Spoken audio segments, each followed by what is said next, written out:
Welcome out here. So we're in a semi-ironic location. We're at the Business Lodge in a mall that's being foreclosed on, talking about organizing on the left. So I think some kind of, we can find humor in that, right? But part of, I'm Adam Custra. I'm one of the organizers with Mobilize Missouri. What's up?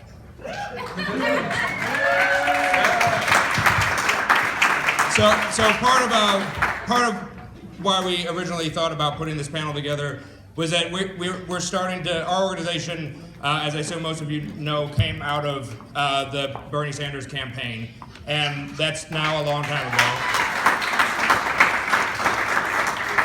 And so, but I mean, we took the message seriously that he gave everyone of saying, you have to get involved in politics. It can't just be for a few months every 4 years. It has to be ongoing. It has to be local. So we saw a lot of people that got involved over the months during the primary, and many of you people here went up to Iowa or knocked on doors here and helped out that campaign. But now we have to figure out a much broader issue, because I think a lot of people on November 8th assumed that people that kind of shared our values were going to be working towards holding people accountable that were in power, pushing Hillary Clinton or Chris Koster and kind of moving them more to progressive stance, and then we realized that's not what we have right now. So I think it's more important than ever to figure out how we can build coalitions that work past a lot of the differences, because I think that's what's been very successful on the other side, has been their ability to continue to stay on message, very concise, and have set goals, and they've seemed to put in place a strategy that over the last 10 years they've continued to win elections, through gerrymandering, through getting their voters out by staying on very 3 or 4 main points. And now we see kind of more than ever in probably several decades, the Republican Party and generally speaking conservative values have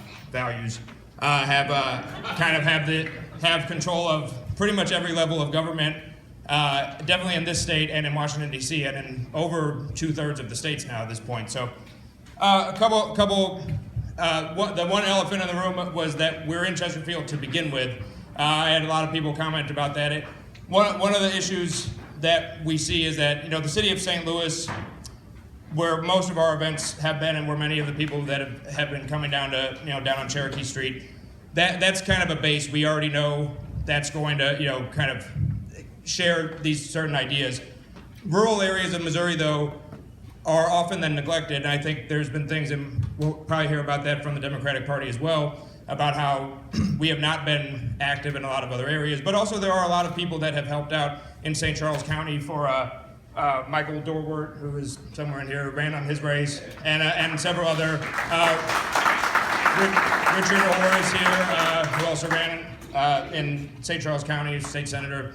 And there are a lot of, we need to engage in all different places. So, and hopefully the live stream is working correctly. So we're actually allowing people to engage from all across the state, not just, in one specific location. And also the other thing, why we called this, organizing the left. I'm sure probably everyone in this room has a different opinion of what the left means to them, what progressive means to them, what liberal means to them. No matter what word you choose, it will always have someone having a different opinion of what it actually means.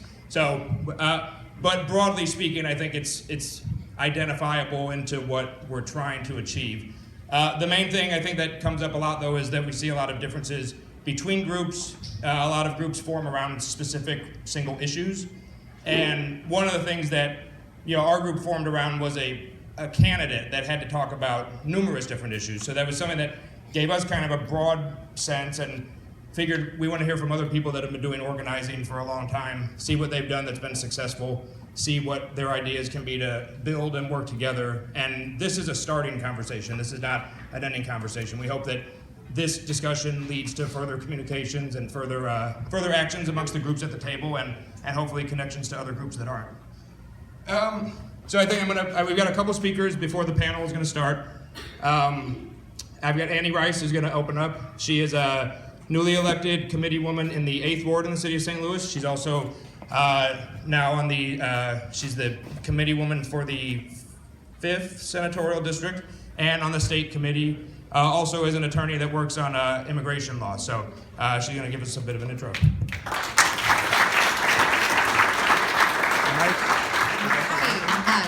It's really great to see so many people out here. So like Adam said, my day job is I'm an immigration attorney. So I represent families going through the immigration process. I do part-time work on an immigration startup firm that we put immigration forms online to try to help people who have simple cases get through their forms the same way that you do with your taxes, to try to, you don't fill out your tax form yourself, the computer does it for you. So we're trying to help just make things accessible for those who don't have complicated issues, because there are a lot of people who have complicated issues. And if we can weed out some of the easy stuff, we have more legal representation for the people that need the real help. So I also am on the board of an immigration nonprofit called the MICA Project in the St. Louis area. We serve clients in Missouri and in Illinois, low bono immigration services. And the thing I want to talk about in the immigration side is that we have no idea what is going to come at us. We know that people are terrified. People are doing everything they can. If they have a path, they're trying to take it as quickly as possible. The MICA Project and our startup were swamped with calls of people that knew that they had a path forward to try to take it as quickly as possible before the new administration came in. And there are some things that our president-elect can do right off the bat, and there are a lot of things that Congress has to support. So the only thing that we can do right now is really prep. So like the MICA Project, last year we raised $10,000 at the end of the year. This year we raised $50,000, because people understand that the best thing they can do right now when we don't know is to give us your money. And a lot of organizations are going to tell you that because we don't know what's coming at us until it hits. But the MICA Project has been able to ramp up, hire another staff member. We've got 3 attorneys on staff now and a couple of support staff. We can move through a lot more cases that way and help out a lot more families. So a couple of things to note on the immigration side. The DACA program is probably going away, and that's the dreamer kids that came across the border through no fault of their own, and who don't have a path to citizenship right now. There is no path. DACA is not a path that gives them work authorization, a social security number, and they have a life that they wouldn't have had otherwise, that they don't have to hide, but we don't know if that's going to stay. So we have a lot of people that have taken advantage of a really great program that President-elect Trump can get rid of January 21st. So those are the people that are the most scared, and people who have orders of deportation but have been stayed. There's a lot of those folks in the country. So basically just connecting with immigrant service providers in your area, connecting with your neighbors who may be immigrants and may be scared, and finding out how you can just look out for them. There are Know Your Rights presentations online. They have the same ability to not answer the door if somebody comes to their door without a warrant. They don't have to open up the door. And then they are entitled to legal representation, but they're not afforded legal representation. So that's the difference between a citizen and a non-citizen, is that they have to come up with the money to hire somebody on their own. So if you've got friends and neighbors, that's gonna be the biggest thing that they're worried about. And then on just the city politics side, we're excited. I guess you guys are probably going to talk about this on the state party side, but there's a lot of people looking to get involved right now, and we had a new wave of candidates for the committee person positions. These are volunteer positions, so we have 2 extra volunteer positions on top of the few I held already. But there are a lot of people wanting to get involved. There's a lot of energy right now. We've got the mayoral races, we've got aldermanic races. There's a lot of opportunity to get involved, and it seems like the state party is getting on board with that as well. So there's a lot going on, but that's my little piece for now. So. All right, thank you, Annie. Next, I'm going to bring up Wes Schnitker from Socialist Alternative.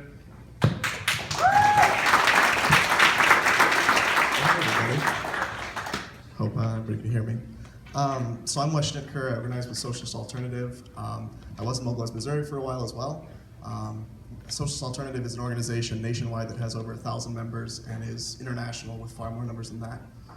So I just kind of want to talk about the idea of a unified front and some things like that and some histories with that amongst uniting the left.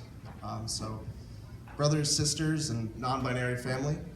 In these early days of a Trump presidency and reactionary right attacks, it is evident now, possibly more than ever, if not in a while, that we need to build a strong unified front. The purpose of a unified front is to shift the balance of class forces in favor of the oppressed and exploited. It is an opportunity to turn the defensive struggles we're fighting into a counteroffensive around concrete demands, kind of the demands we've been fighting for, whether in the Bernie movement or elsewhere around the country. Unified fronts aren't a permanent alliance or an electoral bloc, but something best understood in the context of a mass action orientation. Mass action, a working class method of struggle, is one of the tools in the fight against the far right and equal destructive forces of neoliberalism and capitalism. By putting people into motion, mass action helps people understand their power as they win people's goals, working people's goals. It's important that organizations involved keep their own apparatus, press, freedom to put forward ideas, and it's imperative that the Unified Front is constructed independently from ruling class parties and institutions. From Occupy Wall Street to Standing Rock, and for decades prior, it's been independent mass movements that have progressed our interests and fought back the growing right. This is where I have some contextual disagreement with the explanation for the rise of the right as given by the original description of this event, of being able to work together, stay on message, and keep the fight to a minimum. The Republican Party has had a contested shift to the far right after the growth of the Tea Party in 2009 and 2010. This is after they seized on the anger at Obama's bailouts of Wall Street, which in a similar way reflected the failure of the left and the labor movement to lead any struggle against the capitalist attacks on working people. The left largely supported Obama and the Democrats and allowed the Tea Party to make big gains. We've seen similar losses in our own state and around the country where the right-to-work likes of Greitens have risen and won against center-right ex-Republicans who paved the way like Koster. Shifting kind of back in time here, it wasn't until Occupy in 2011, at the Occupy Wall Street movement, that an independent movement that had an anti-establishment anger during this time was given a left-wing expression, and the Tea Party was pushed back. The key point being that independent mass movements have always been the key force in narrowing the space for right populism.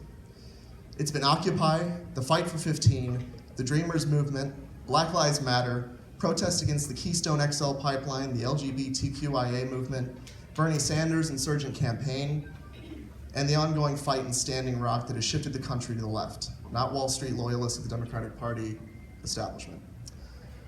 In the past, it was massive worker and labor organizing that made FDR the progressive policy sweetheart we think of today.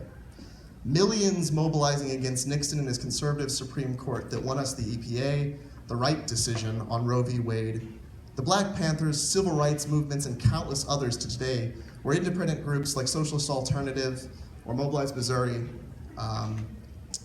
can lead independent campaigns. With Socialist Alternative, it was movements in Seattle and other one-party cities like our own here, well, a bit distant to St. Louis, in one-party cities like ours where a socialist like Shama Sawant can be elected and fight alongside a movement to win $15 an hour, housing reforms, and fight the construction of a new youth prison and divert $29 million from that to affordable housing. That was in Seattle.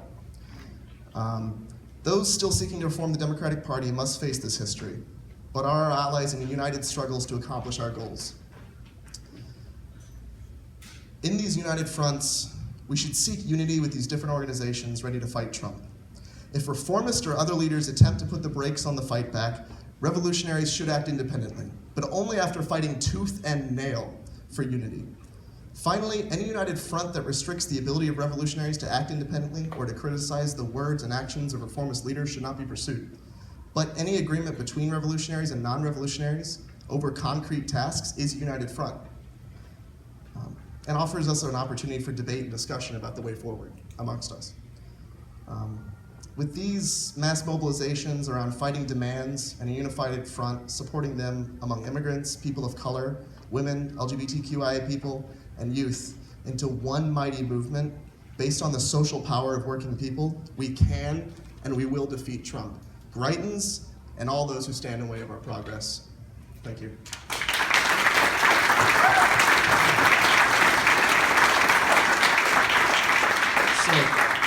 Speaking of Standing Rock, though, we have somebody coming up after me, which is Noah Smith Drellich?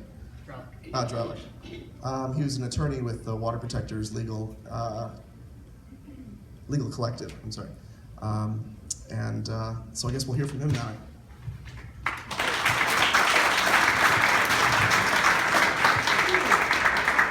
All right, thanks for having me here, and Yeah, so my name is Noah. I am an attorney here in St. Louis, and since the end of August, when I just jumped in my car and drove 15 hours out to North Dakota, I've also been one of the attorneys working out at Standing Rock. I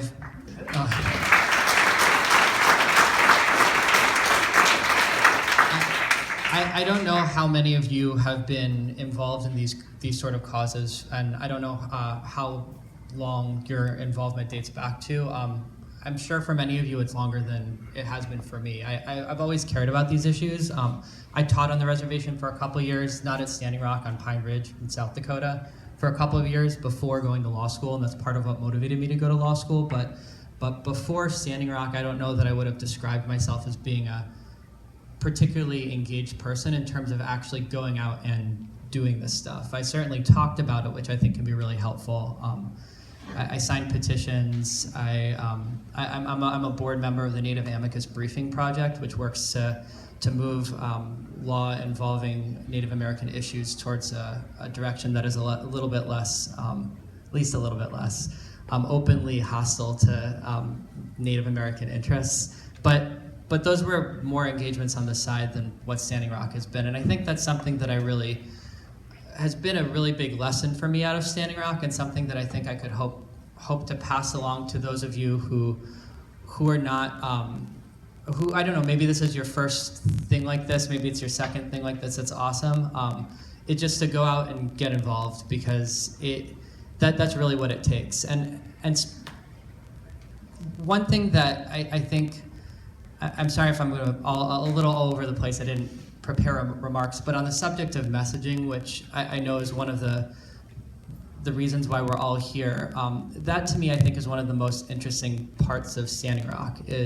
So on the one hand, it's been incredibly successful with its messaging. It's something that people talk about frequently. I think I couldn't believe it in October when I was back here in St. Louis and talking to some folks who were not particularly politically engaged, who had been talking about Standing Rock at their last Shabbat dinner. And I think there's something so neat to hear about a movement like this out in rural North Dakota that's gotten people talking. But one of the interesting things about the messaging around Standing Rock is that Standing Rock it's about so many things. And so messaging can really be complicated when we're talking about more than one thing. Like at Standing Rock, it's not just, people at Standing Rock are not just there for the environment. People are not just there for indigenous rights. It's also violence against women that's so often associated with extraction of carbon resources and so many other things, for civil rights reasons why people are there. And so messaging often can get really messy and really complicated. But part of what makes Standing Rock so beautiful, and part of why I think it's a really great symbol in a lot of ways for what we all as a movement have to be really working at, is that if Standing Rock really represents one thing above, well, I wouldn't want to say it represents anything above anything else, but one thing that really stands out to me about Standing Rock is how it's a movement based around just tons of people from all over the country who essentially did some version of what I did. They hopped in their cars, they drove 15 hours. I mean, I talked to so many people. I think most people actually had much longer trips to get to Standing Rock than I did. St. Louis is relatively close. Most people took public transportation, 30 hours, 40 hours, sold all their belongings. But it's a movement that is brought together so many different people from so many different backgrounds.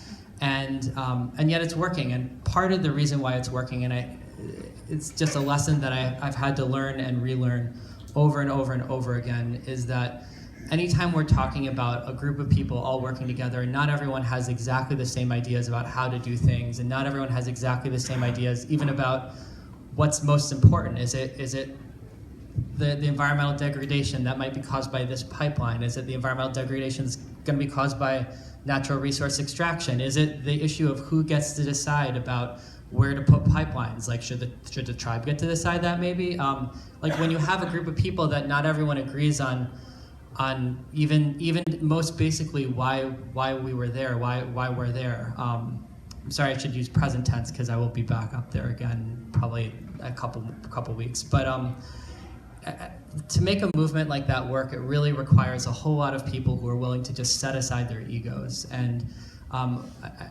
I mean, everyone here, everyone at Standing Rock, everyone here, everyone in the world, like you've all done amazing things, and sometimes it doesn't feel like you have, but you all have. Like everyone does really great things, and in a lot of ways, everyone deserves to be the person in the front, the person who's going to be in the news, and the person who is giving the interviews, and the person who's having the pictures taken of them that are going to be at the cover of Newsweek. But really, what a movement like Standing Rock needs, and what all movements need, are people who are, even if you're like the prettiest person in the entire world and would make a really great picture, like people need to like chop potatoes and chop wood and do a lot of the less glamorous things, and be willing to listen to what other people say and what other people think, and that's been one of the really beautiful and amazing things about Standing Rock, is how many people out there are just really the all-stars. Like it has collected so many all-stars, like all-stars of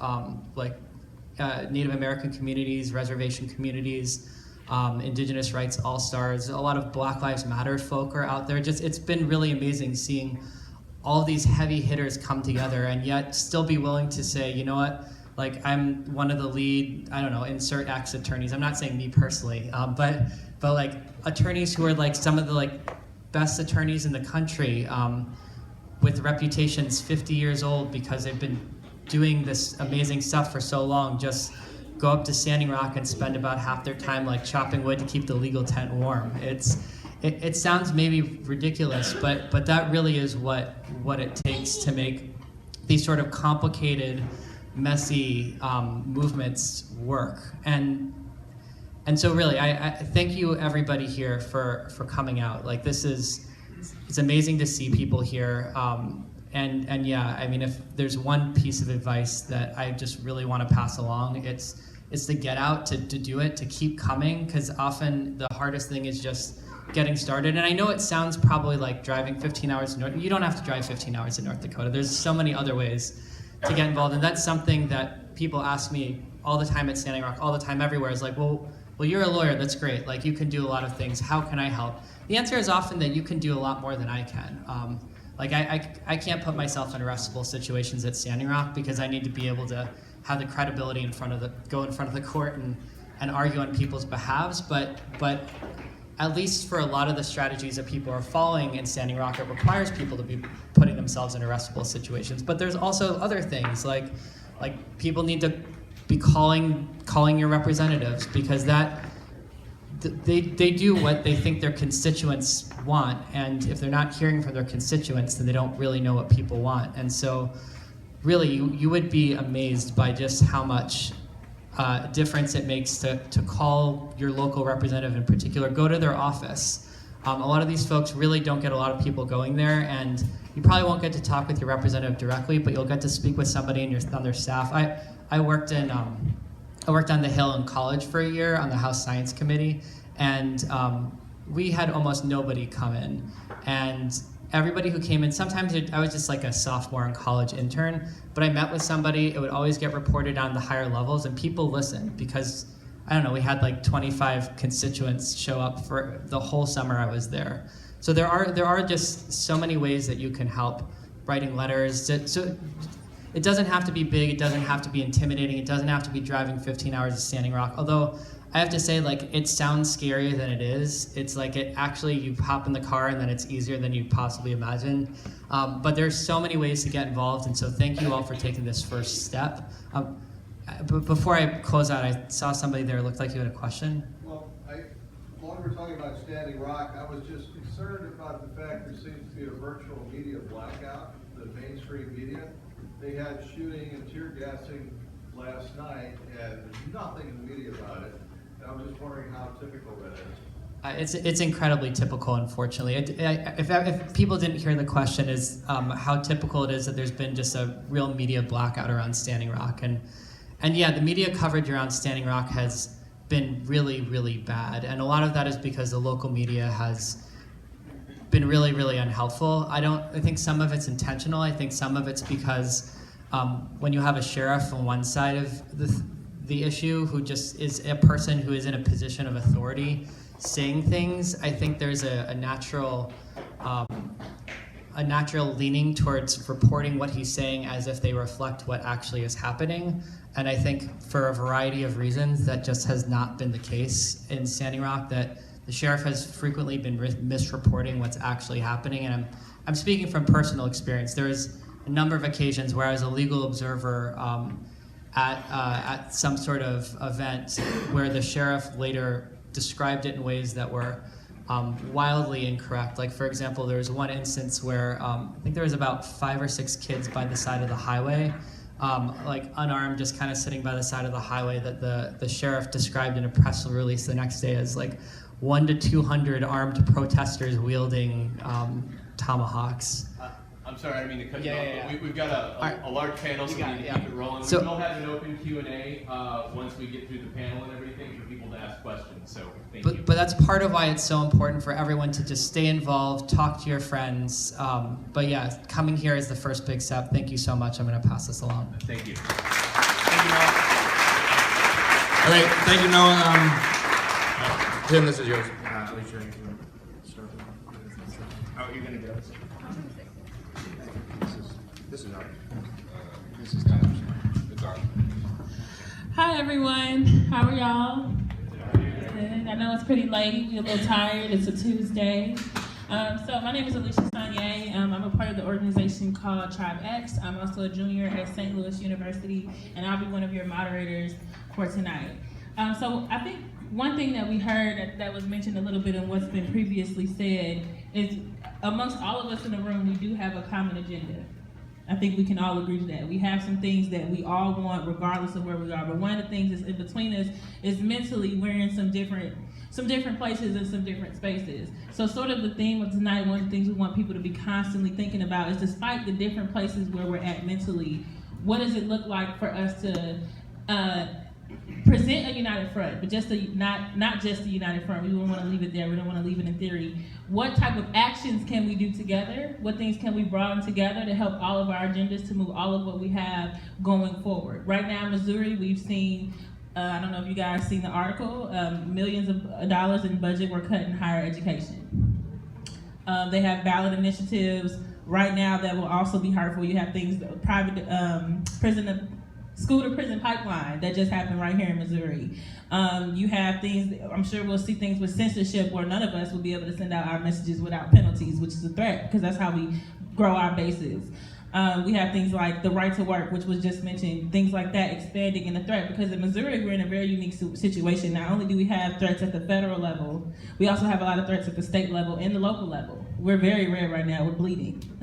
So amongst this blood, how can we use this blood to tie us together and bring together our common agendas? How can we remain open-minded, whether that be you're a Green Party, you're a Democrat, wherever you stand at on the left, you know, how can you use that to tie you together? Because right now we all have some things that we've gained that can be lost, that can be retracted. We can literally step back 50 years based off of where we're at politically. So it's just a crunch time to think of not only how can we do it, I think individually on a personal level, but collectively, how can we come together and bring our agendas together? And it's gonna require some uncomfortableness.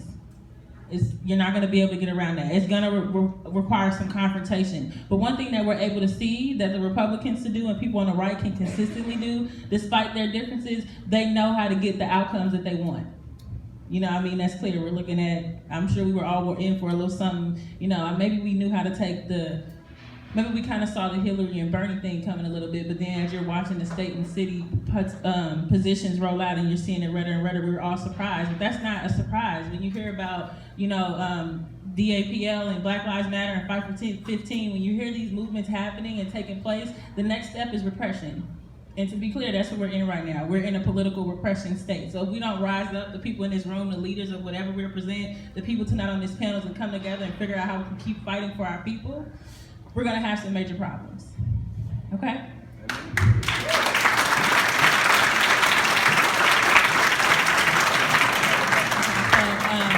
I'm gonna pass it off to our panelists, most of which who I know. So everybody's gonna go down the line and introduce yourself, let the panel know what you wanna know about them. And yeah, we can just start with that, introductions. Yeah, those things in front of you. You could just talk. Oh, okay. Yeah. Hello, everybody. My name is T-Dub. I'm a hip hop artist. Stand up. I'm short, so it's me standing up.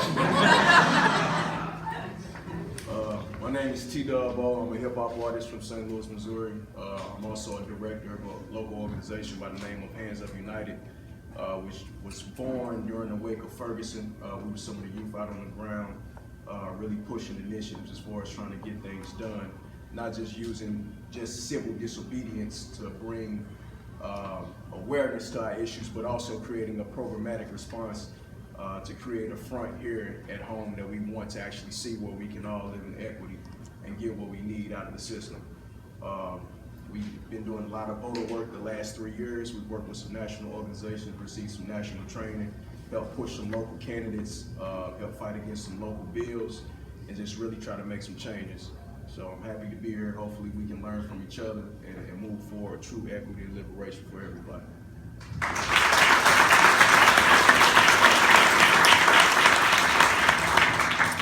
Hello everyone, my name is Rika Tyler. I'm also from St. Louis. I'm a student at Harris Stowe State University, and I'm a part of handsupunited.org also. My name's Billy Moffitt. I'm actually out of Kansas City, so I got to drive over to hang out with you guys tonight. This is like really awesome. Thank you, Mobilize Mo, and all the affiliates for getting this together. What do? I actually am a 23-year card-carrying member of CWA, which is one of the most progressive unions out there. One of the few that endorsed Bernie Sanders and endorsed our next DNC chair, Keith Ellison. So I'm really involved with the Missouri Democratic Party, along with Shelley. I'm a candidate for the Progressive Caucus chair. I plan to run for that on the 28th. I'm vice chair of the Cass County Democrats, which is south of Kansas City, over on the Kansas City side. So basically, I'm always organizing. That's what I'm doing. So I'm always in it. So thank you again for having me. Nice to meet everybody.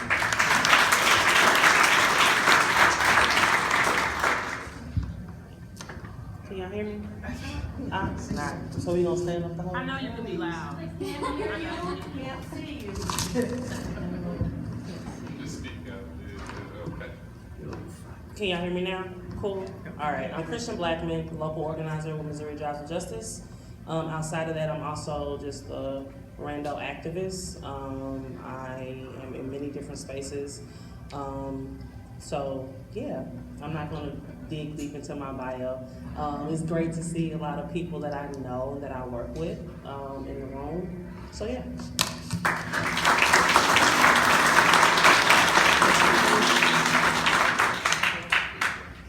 Hi, I'm Reverend Susan Sneed. I don't want to stand up. Glad to see you. I'll stand up later. I'm Reverend Susan Sneed. I'm a deacon in the United Methodist Church, and I'm an organizer with Metropolitan Congregations United. We engage in faith-based community organizing since 1997, and even earlier than that in other organizations that became MCU. And we've been active throughout St. Louis and St. Louis County, and now we're reaching out into St. Charles County, which is exciting. And we've been active on issues around economic development, education, juvenile justice reform. We're getting into police reform. We've done economic development, transportation, job creation, just everything. We work on what bubbles up from the pews. What are the people concerned about? What concerns their lives? And that's where we put our energies. I'm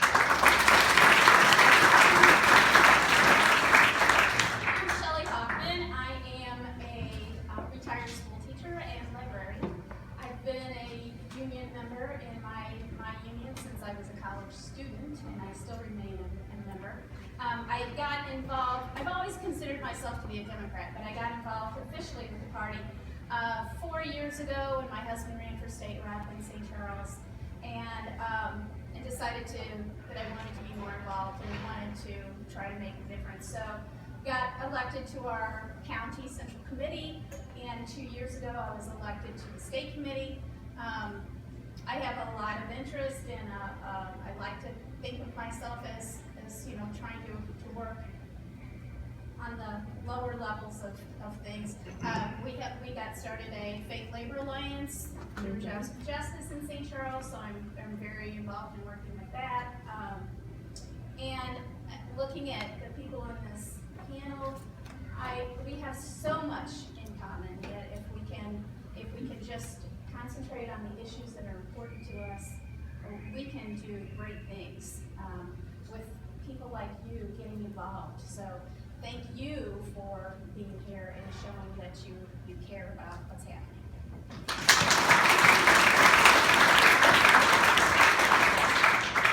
How's it going? I'm Ben Conover. I'm a data analyst for a nonprofit in St. Louis, and I'm a socialist. I work with I work with the Missouri Green Party, the St. Louis Green Party, and the National Green Party, serving in various capacities as an organizer for all three of those. And I also work with Socialist Alternative here in St. Louis to help organize on the ground. I'm sure we're going to get into more interesting things as the panel goes on, but it's very nice to meet you all, and I hope we can get into some real deep discussion here about how to organize the left going forward, making sure we stick to our principles and hold those accountable that don't.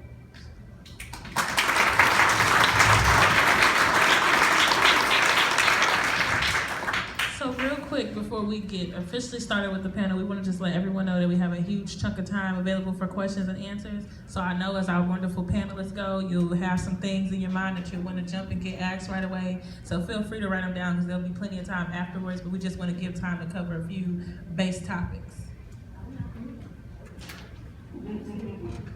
Okay, so kind of cover the kind of opening topic that comes here is that I think we've already seen the inauguration of Eric Greitens.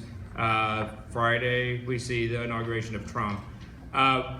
There are quite possibly some major changes that will happen in the first few months of both of those administrations. What, as each of the groups up on the panel, what do you see as the greatest threat from either our incoming president or governor or both? And why do you think we got to this point to begin with? And it can kind of start however, but everyone can answer this, but. I'll kind of speak on Greitens. I know those that have been paying attention, they went into session, it'll be 2 weeks this Wednesday. And Right to Work is already on the floor tomorrow. So actually he's speaking right now, so yay, we got to miss it.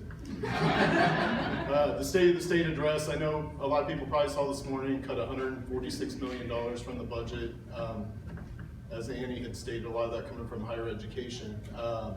A lot of that had to do with not passing Medicaid expansion, so they can blame it on the previous administration as much as they want.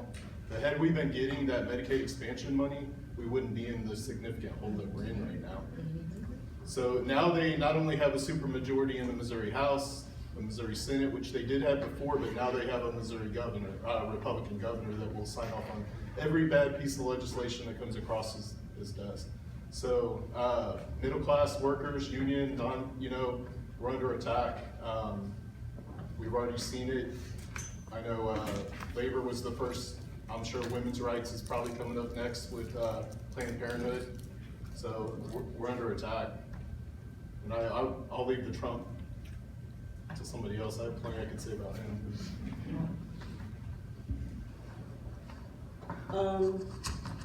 Yes, I mean, as you said, it's an attack, but I really feel like it's an attack on organizing, right? So with every piece of legislation that gets passed, with all these different bills that get proposed and put up, we're seeing our workers, workers' rights. So we're constantly and consistently seeing things that are attacking working people, which is all of us in this room. So for us, it's how do we counter that?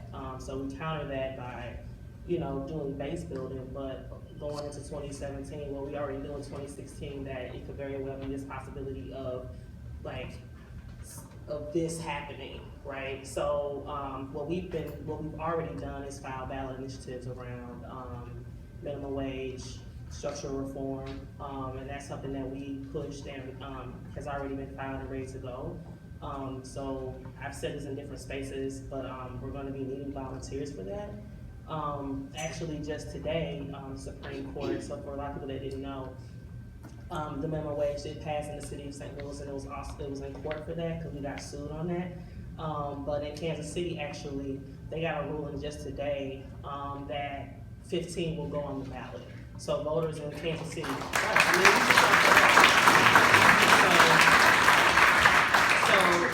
citizens of Kansas City can very well go vote, and Kansas City could potentially have a $15 minimum wage, which is huge. We felt like for us, we didn't get a ruling, and I feel like the reason why we did it is because it's probably a lot more of what they're trying to figure out and do as far as how they're going to rule for St. Louis. So that's that, and I'll say this, and I'm saying this. I'm saying this to agitate the room. So a lot of people, while we're here, I feel like a lot of people have been very, very pissed off, so to speak, with the Democratic Party. Like, let's be real. I think there's been a lot of Democrats that have been in office who have not been bold, who have not, and let me, because I'm not a politician. So I understand when a lot of times they may feel isolation, they may feel like there's not this, a lot of support around them, but at the same time, why you had such a push around Bernie, because people were like, hey, we want somebody that's bold, that's radical, that's speaking our language, and I think we have not been seeing that over the past several years, and we need to be real and honest about that. That's why you do see a third party, that's why you do see more talks around that. People are past parties, I think, and are at issues. So what issues impact us? It's great to say I'm a long-time Democrat, I'm a long-time Republican, I'm a long-time whatever, but at this point I feel like we need to really be looking at what issues impact us, and damn the party, I'm sorry. Because I'm a Democrat, we vote Democrat, so like it's not a knock to the Democratic Party, but what I'm saying is, if we aren't really being bold and radical, if we really aren't if we really aren't pushing candidates that are on our agenda and not just settling, because we've been consistently settling for a long time. Like, oh, they're good on this, but they're not good on these like 3 other things. And we have the capacity to build candidates. I mean, we've seen it on the local level where we saw Bruce Franks go against a Rashid,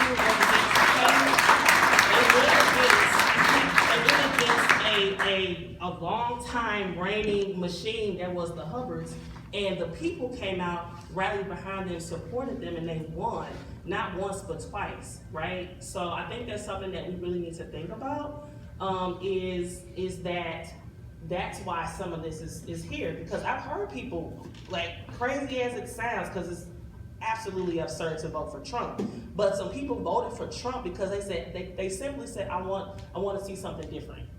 So you would rather vote for someone totally against your self-interest and self-preservation. You would vote against that for something different. But it's something telling in that we really need to be listening and thinking about as we go into these next year, 2 years, and 4 years.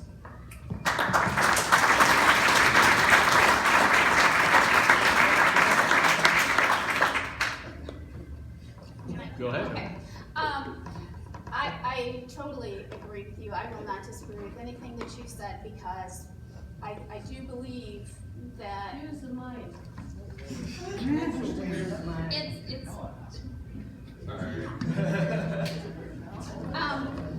which one is it? Just lean into it. You just lean close. You would think as a librarian I would know a little bit about technology. How's that? Okay. That's teamwork, right? There you go.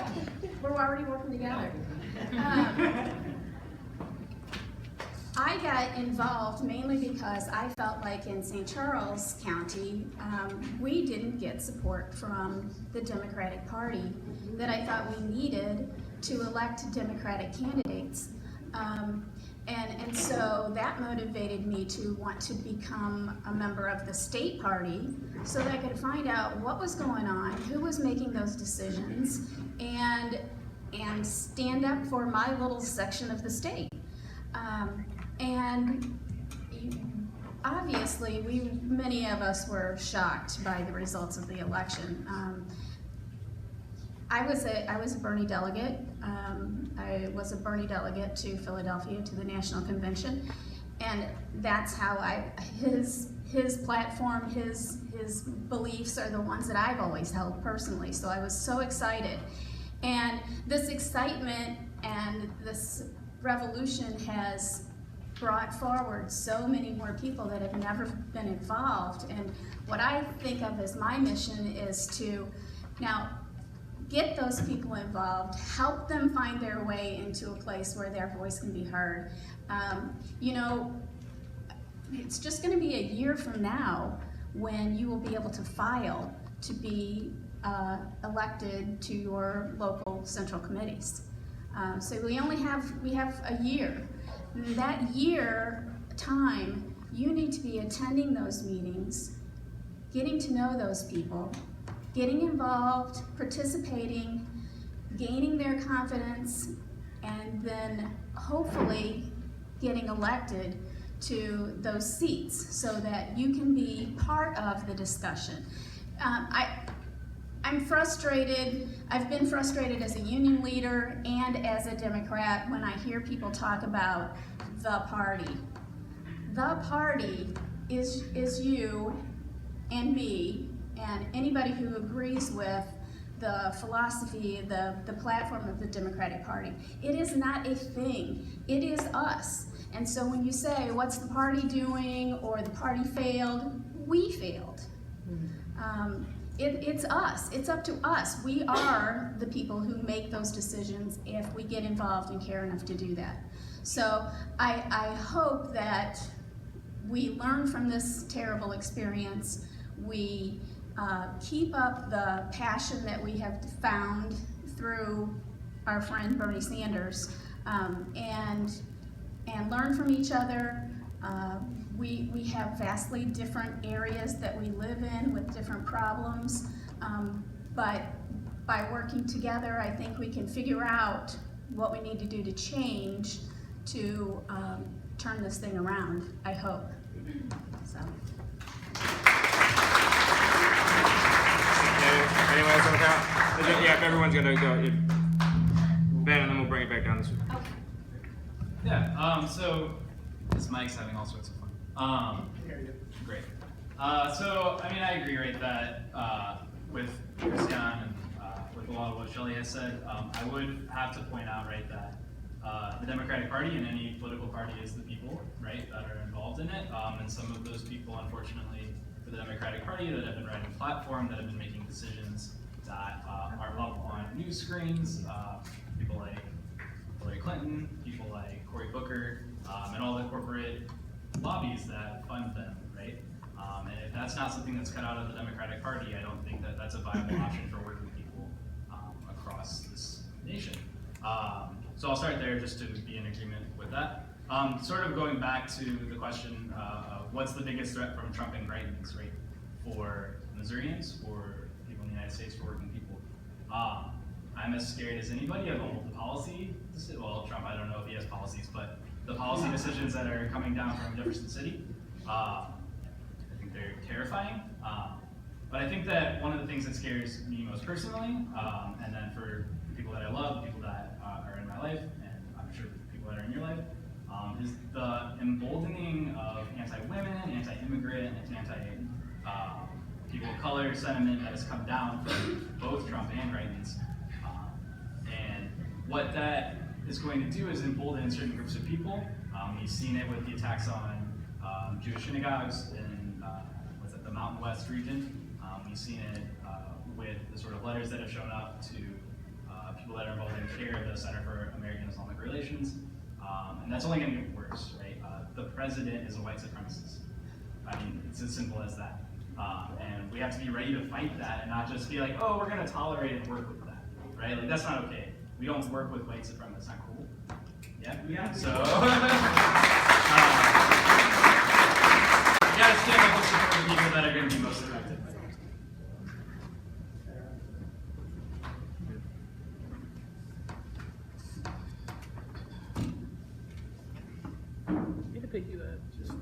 Yeah, it should be. It should be. Talk into it. Okay. Just talk into it. I don't really have much to say. I feel like they covered most of it, especially Chris and my man, sir. as far as Brighton's the Democratic Party and all. I honestly look at both of those candidates as a I told you so. It's the same thing that we were saying in Ferguson from the get-go. And it's the same reason that we scream, fuck the police. It's the same reason we scream, fuck the system. Because it's all corrupt if you look at it. And I got kind of pissed off during the presidential election, and I got kind of tired of talking about Trump. I got a lot of calls from white friends or friends of other races, and they're telling me they're sorry, etc. But I asked them, if Hillary would have won, would you ever call me and apologize?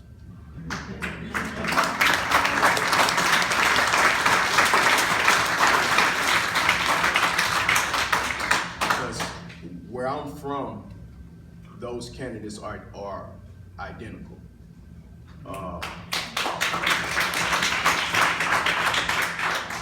Trump to me is no worse than Reagan.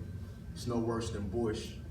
It's no worse than any other plague that's been bestowed upon my people as far back as I can remember, if you go back through history. So I really hope that this is a realization for people who are supposed to be on the left and people who are supposed to be radical to really get off the fence and understand what being a revolutionary and actually what being radical is about. The deconstruction of this two-party nonsense and focus on the actual issues that affect people at hand and put candidates in a position that we can propel into the forefront to get done what needs to be done. And when people can't do what they're not doing and we hold them accountable, we actually have some action steps to go about doing that.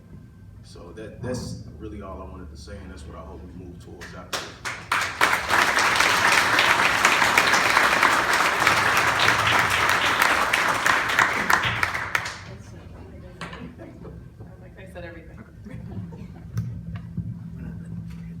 So some of what I think we heard from all of the panelists, this next question kind of picks up on that.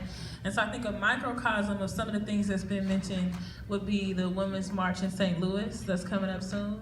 You have a lot of people, a new audience of people, right, that have been galvanized, that are angry, that want to do something which is completely valid and needed, because what all of our movements need is growth and expansion. But on the flip side, sort of what T-Dub kind of mentioned, is there has to be a way to pull these people in while also, respecting the integrity of people and acknowledging mistakes and mishaps that's been made and available education for these people. Because while it's super valid that a lot of people feel threatened, what's also super valid is if Trump had been elected, they wouldn't have been threatened. And that's an idea, and that's a symptom of not recognizing, when it's time, when I need you, I want to pull you in and I want to share agenda. But when you were experiencing what you were experiencing, I couldn't really, I don't know, I didn't understand, I didn't get it. Like, I did hear Black Lives Matter, I did see what was happening on the streets, or I did see Fight for 15, or I did see Jobs for Justice, I did see these things, but I didn't exactly feel affected. So I think one thing, and the question that we want to pose to the panels is, what we can't deny, right, is that these movements are going to grow. You got a lot of people that want to do something. They feel action, they ready. What do you want me to do? How can I get involved? How can we pull these people in and get them some education while also still, respecting the work that's been done and building upon further work that needs to be done? So anybody who wants to. Yeah, we can go down the line. I'm just gonna think after one. So go down the line? Yeah. However, whichever one. Yeah. Okay. We'll start again. I think the bringing new people into the movement thing is loud. It's an issue that's cropped up not only, if you want to call it a field, in the field of activism, right, but in most workplaces now. We have, not only do we have, racial divides, we have divides along age, we have divides along immigration status, we have divides along gender, sex. And one of the worst things I think that can happen is creating a sharp divide within our own communities around that. I'm 24, so I see the hate from the boomers for the millennial generation that we get in the workplace all the time. I know some of y'all are participating in that, so don't pretend those things. Because it happens in a pretty liberal workplace. But bringing new people in, I think, you have to be open to them. You can delegate them tasks and all that, but you need to listen to them. I think one of the most difficult things in getting involved as somebody of a relatively young age is that people like to assign me tasks, but don't like to listen to what I have to say on any particular issue. So don't just give the millennials all the social media stuff you need done for your PR stuff. Listen to us. 43% of us are like really on board with socialism right now, and that's probably only going to grow. I think it might be higher than that. I don't know. But yeah, listening is a good place to start. Listening is the best place to start. Just an example, you asked what kinds of things can we do.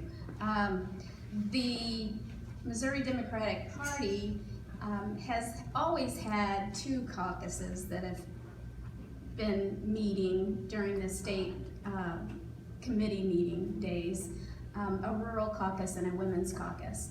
And I walked into my first women's caucus meeting and it was all women my age and older.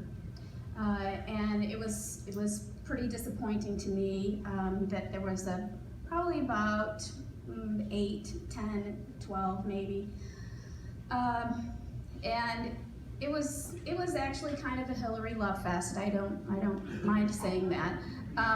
But I was really disappointed that it seemed to me to be exactly what the stereotype is of the Democratic Party.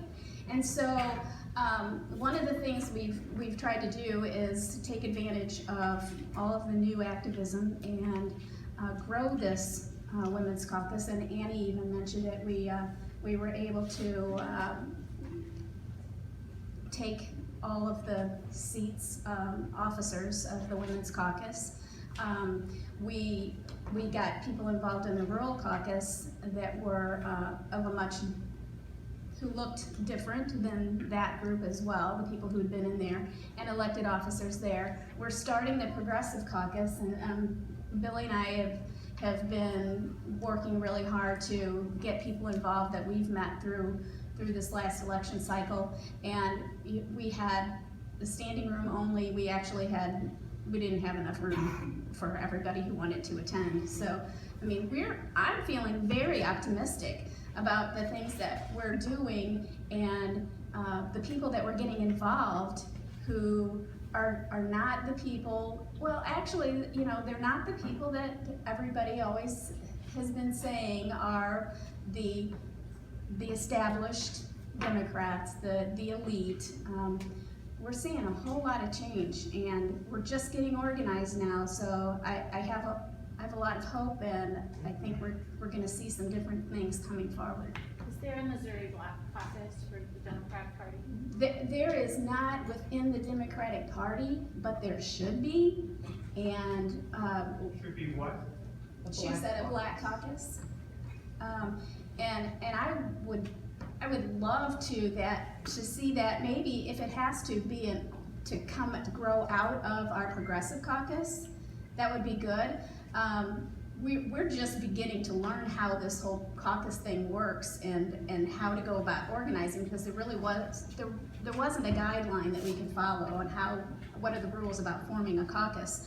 So we're kind of blazing the trail for that right now with this Progressive Caucus. And I know there's an environmental caucus that is also wants to do the same thing. So there's opportunity there. All it takes is some people who want to see it happen and get involved and try to learn from others. You know, how do we do it, and who can take the lead, and who will help and make it happen. There's no reason why we can't have many of those different groups organizing.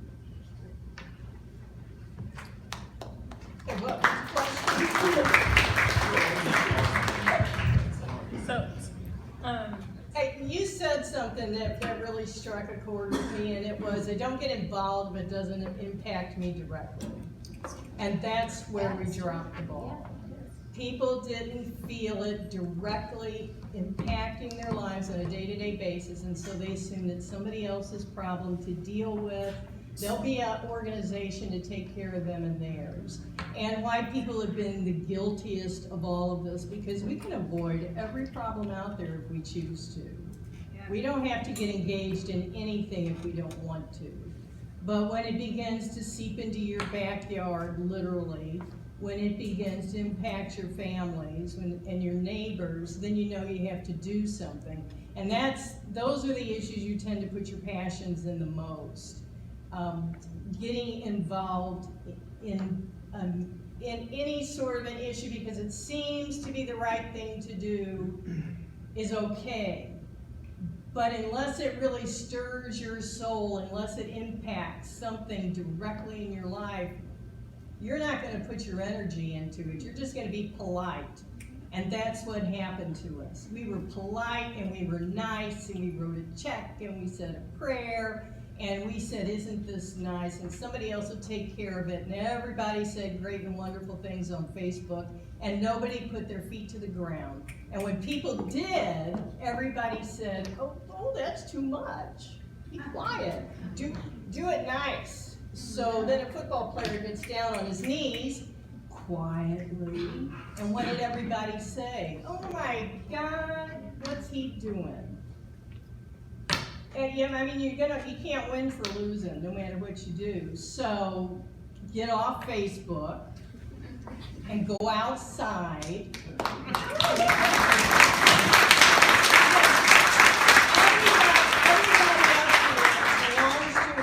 That's working an issue that we all feel something passionate about because it impacts us. You know, I worry about what's going on up in Standing Rock because I know somebody up there. I know an Indigenous woman up there, and I worry about her safety, and I worry about what's happening to her land and her cemetery. They're digging up her cemetery. But I also know that when that pipeline breaks, and it will, shit rolls downhill, people, and we're downhill. And so you've got to find what is it that moves you the most. 3 weeks ago, MCU had a meeting. We sent out a little notice. We put something in Facebook. We talked to some parents because people were upset about how school fights are now going to fall into this sort of felony thing or something like that, and we're not quite sure. We need a meeting.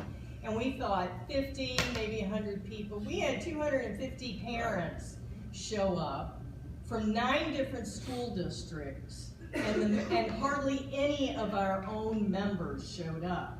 It was just people in the community because we hit a chord. And immediately we started organizing a place for them to go and something to do. And so these people have stayed with us now for 3 weeks going, what else can I do? I need to do something. People need to do something. And if you're in an organization, make sure you're out talking to people about what you're doing and don't do it on Facebook. And if you're in a church, find out why your church isn't doing anything but a food pantry.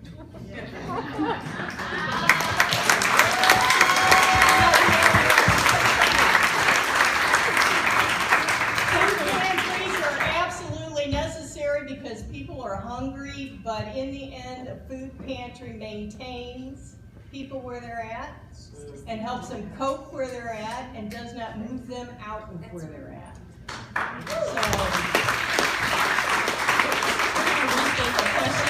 We're going to restate the question real quick.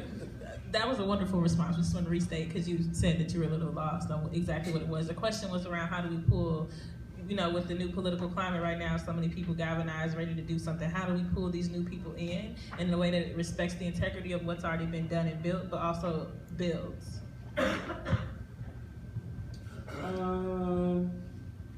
Yeah, so, because I failed to say it in my bio, I just assumed people knew what Jobs with Justice does.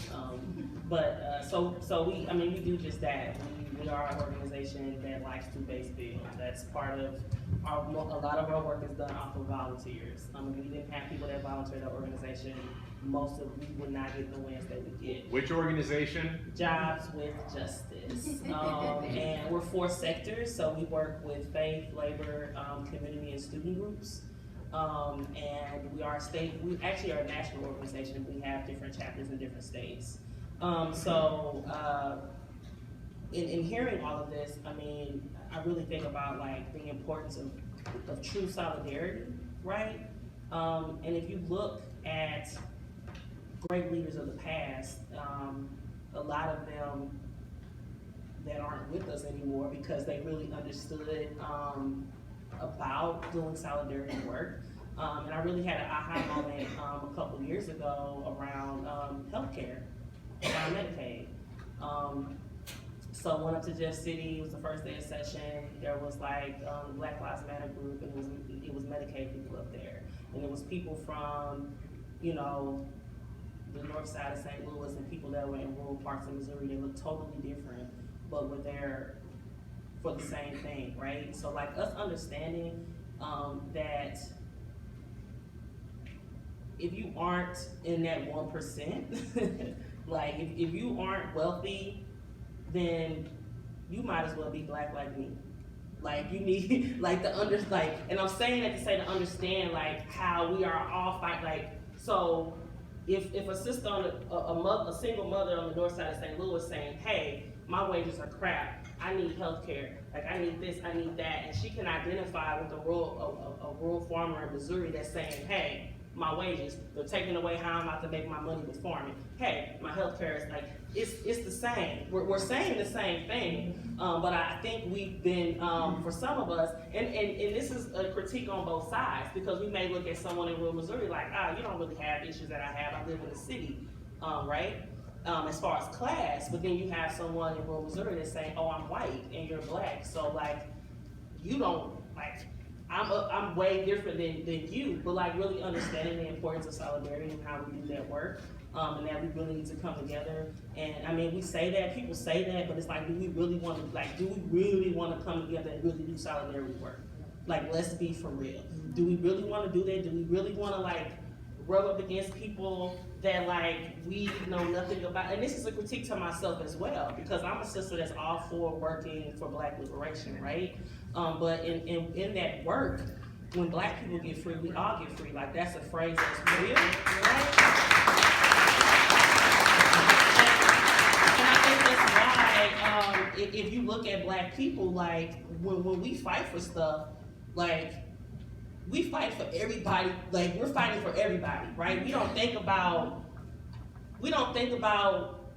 pulling out this person or pulling out this, we don't think about that. We about, we trying to get free, let's make it happen. So I think there's something to learn about Black people in that sense of really working for the greater good and collectively. So to get to the question, and then I'll be done this part of it. But like, so I think we kind of said it earlier, right? But really thinking about, and like you had mentioned it, about like what impacts us, and like really talking to people about what the issues are. Not just assuming, I mean, and I get it, as organizations, we all have our collective thing that we have our thing that we do. This is what we do as this organization, right? So we're the organization, we're for workers' rights, but understanding how other issues and other people in our base impacts us and the intersectionality of our work. But like really listening to the people, like what is it that you want to fight for? What is the importance of you? What is going to resonate? What's in your belly that you really are passionate about? Because it could be, I could think it's this, and it could be something totally different. It may not just be, I want to just come and like task me to do something. But no, I want to lead something. You know, I want to be able to actually take on this work and own it, right? That's how you build leaders. You know, you build leaders because there's people that in their mind are like, this is what I want to do. So we have to craft that. That's something that we do in our organization as well. We're big on leadership development. Like as an organizer, I shouldn't be the one that's holding the bullhorn for talking. I need the fast food I need the fast food worker. I need the healthcare worker. I need the child care worker who's living this to be the one talking, not me.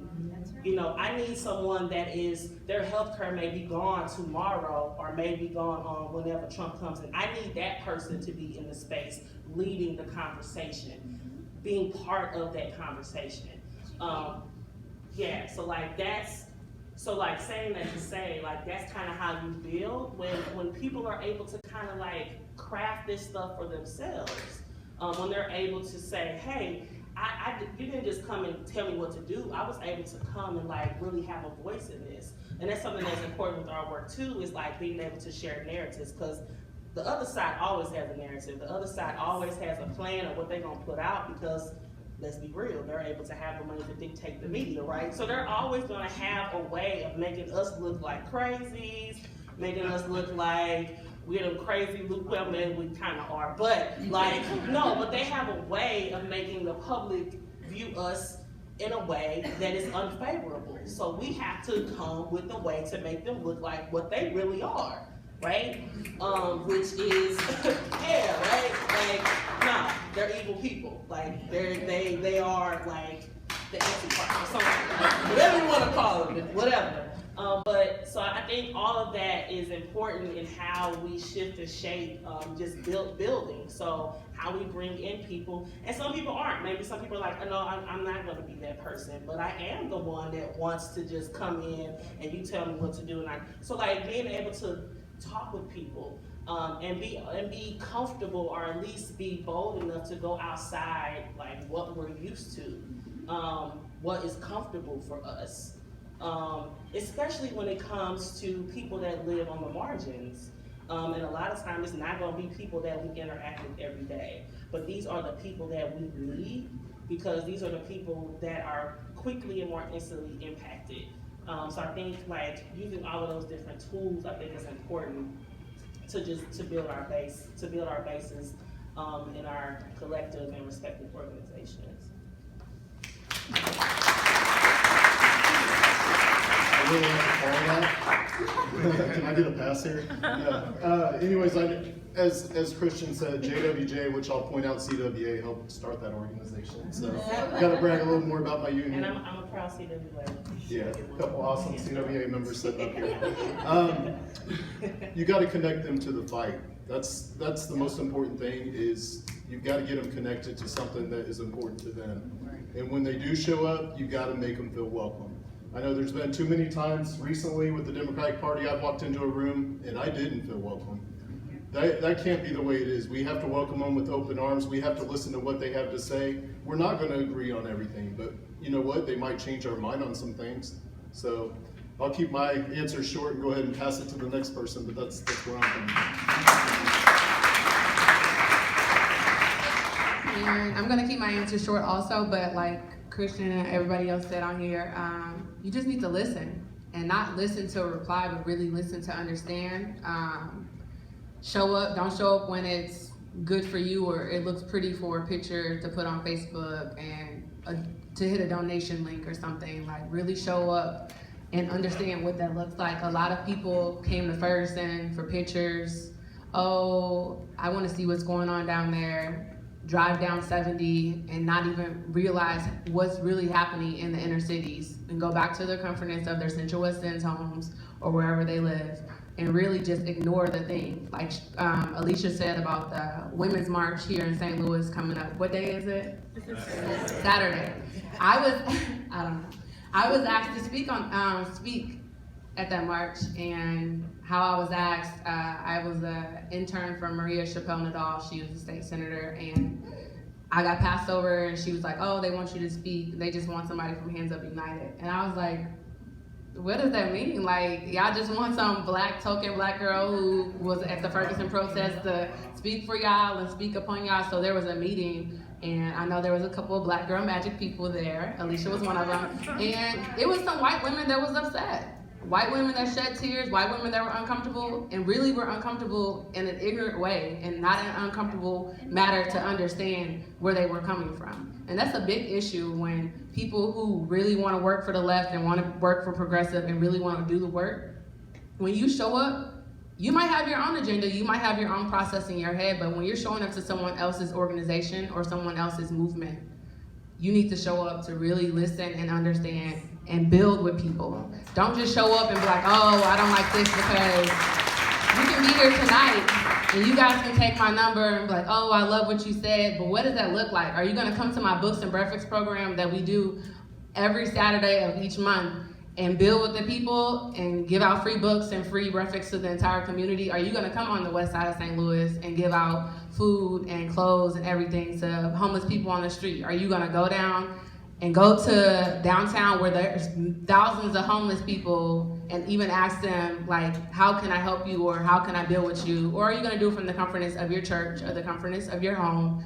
Or what does that really look like? So I wanted to start with you all and figure out what that looks like for you, and then you can bring it to the people, in my opinion.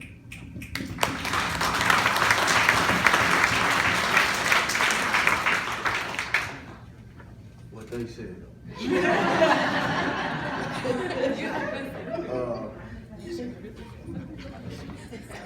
I think, Enrique, she says this all the time. There's a place in the movement for everybody. Every place isn't for everybody. And I think that's the first thing that people need to find, where they can be helpful in this new age radicalized movement, and education. Ignorance stops everything. It brings everything to a halt. And I've learned that just in our travels, the different organizations that we work with nationally, the different people that we've sat in the room with, the different movements that we fought for. And Chris made a valid point, and I honestly believe this wholeheartedly. Nobody that's oppressed can be liberated without the liberation of Black people.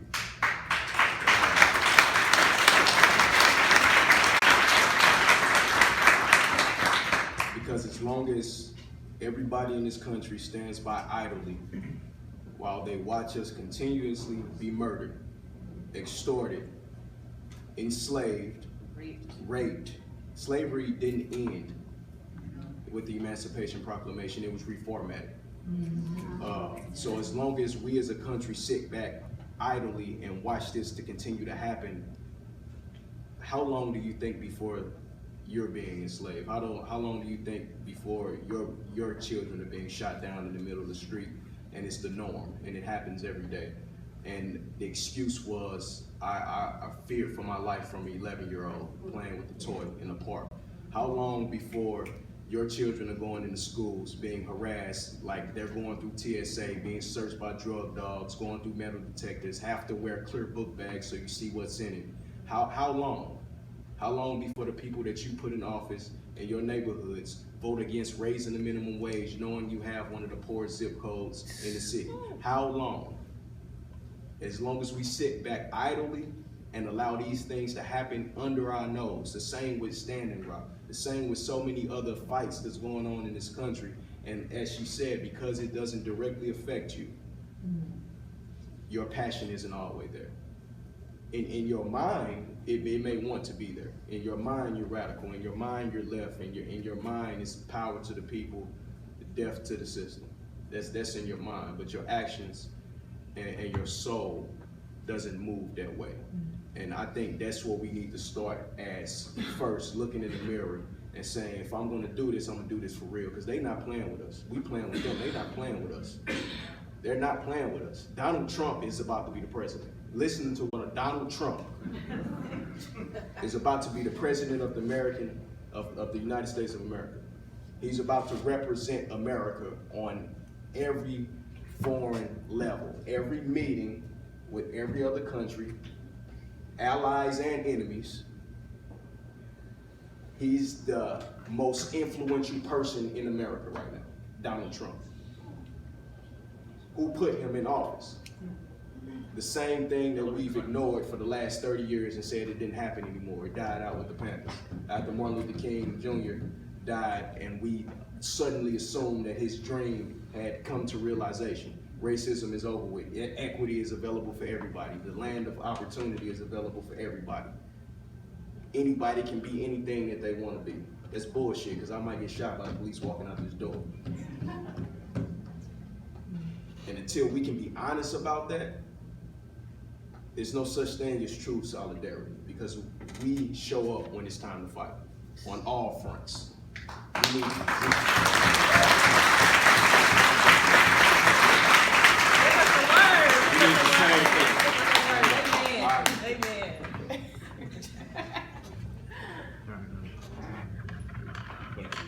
Yeah, okay.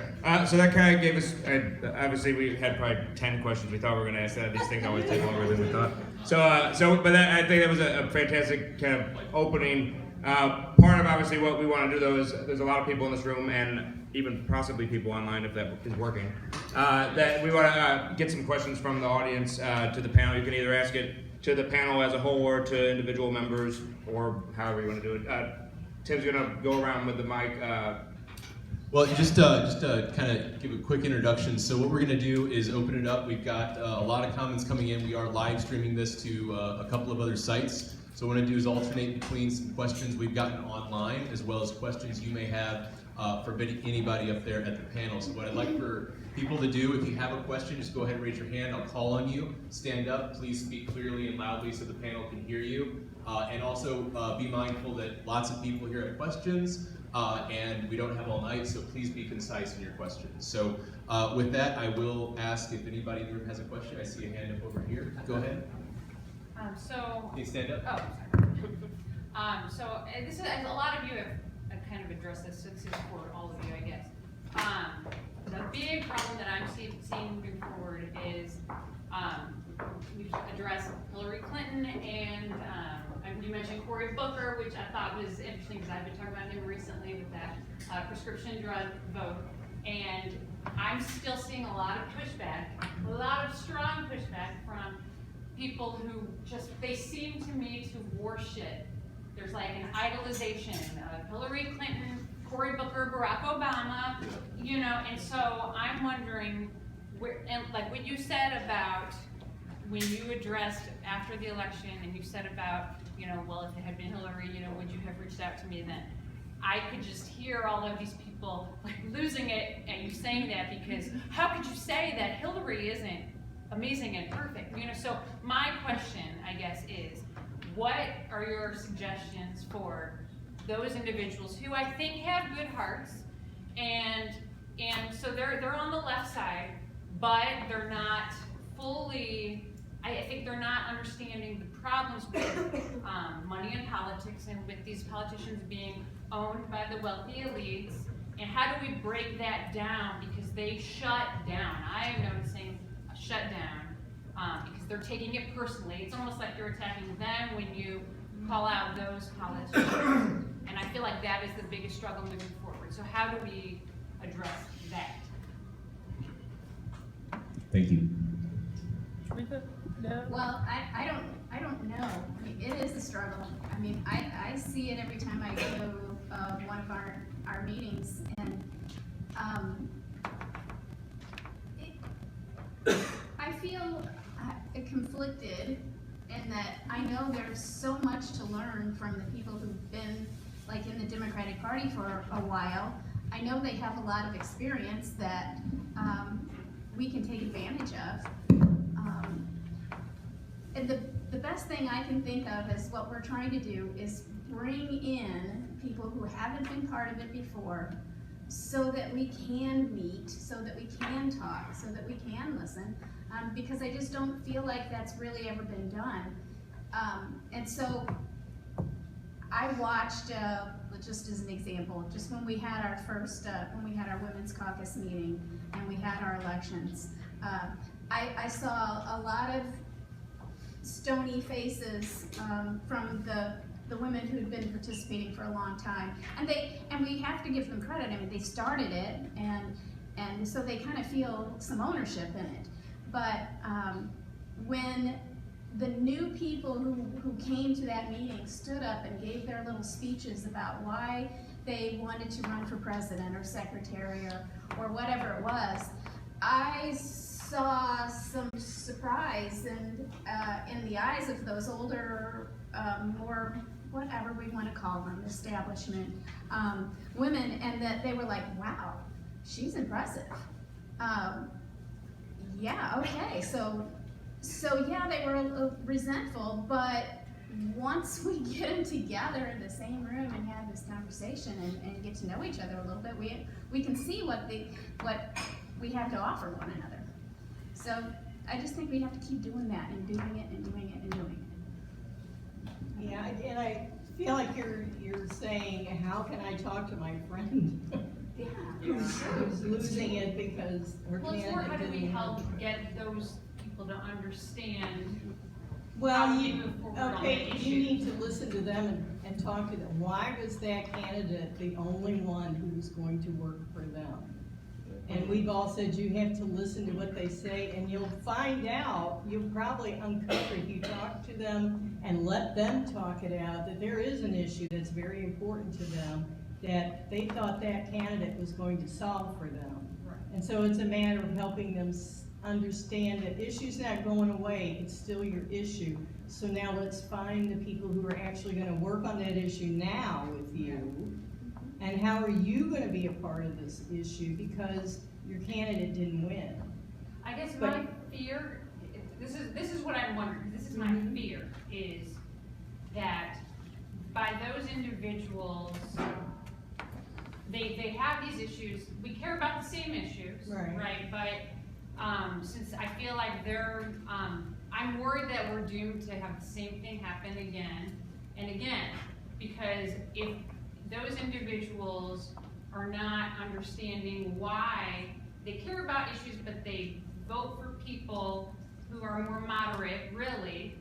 They want to believe they're more liberal and progressive, but truly they're not. And my concern is that if we don't really go deeper and get those people to get it on a deeper level, that the same thing's just going to keep happening. You know what I mean? I guess that's what I'm trying to find out. How Yeah, we- and again. I don't mean to interrupt, but in the interest of time, let's kind of keep the answers coming. Listen. And some of those people, we may have to walk away from for a while until they really feel the pinch, and then they're gonna come around. And I mean, those individuals, like, that's when you come into play and Yeah. your role. Like, it's not my role to make them understand. It's not my role to help them get it. Like, if they don't get it, that's when you as a friend, you as a comrade to them, help them get it and help them understand. And that might not look pretty at all. It might not look the way they want it to look, but it's not, like, I can't sit here with the question of, like, how can we help them get it? Like, no, that's not what it is. Yeah. Like, I'm not gonna help them get it. The truth don't care who tell it. And at the end of the day, like I've got into some serious debates with some people that I had serious respect for. Some black women, some black men, some people that was heavily involved in Ferguson, that supported what we were doing on the ground, and for them to be so radical and fighting for what we thought and believed was liberation, and to see them, their diehard support against a person that we all knew was phony, it rubbed me the wrong way. You know, and we got into a lot of heated debates about it, and it really came down to, you can learn from anybody. And sometimes just the lack of information and lack of education around a certain subject can change somebody's entire personal opinion and personal view on something that they feel passionately about. I had somebody tell me that they were voting for voting for Hillary strictly because they didn't want Trump to win. And in my opinion, that was the dumbest thing on earth to use your vote for. You have no other reason to vote for this particular candidate besides you don't like this candidate. Or you want to vote for this particular person for one reason besides what they believe in. And they couldn't tell me anything about the candidate that they were running for. So, I mean, I think it really just comes down to forcing the issue, trying to educate them, trying to get them to understand. And you have to do that. You have to. Because if you stop, like you said, it's going to be a repetitive process. I do the same thing with my friends. Some of them who could care less about voting, don't want to be educated about it. Why should I care about the system? And turn it back on me, like, what can we do? I don't think voting is the end all be all, but it's a voice that we can use to establish some type of spark. That's not all we have to do. There's so many other things that we got to do on this warfield. But I feel like I have to continuously talk to certain people to try to get them to turn over a new leaf, to get involved in something, and y'all got to do the same thing.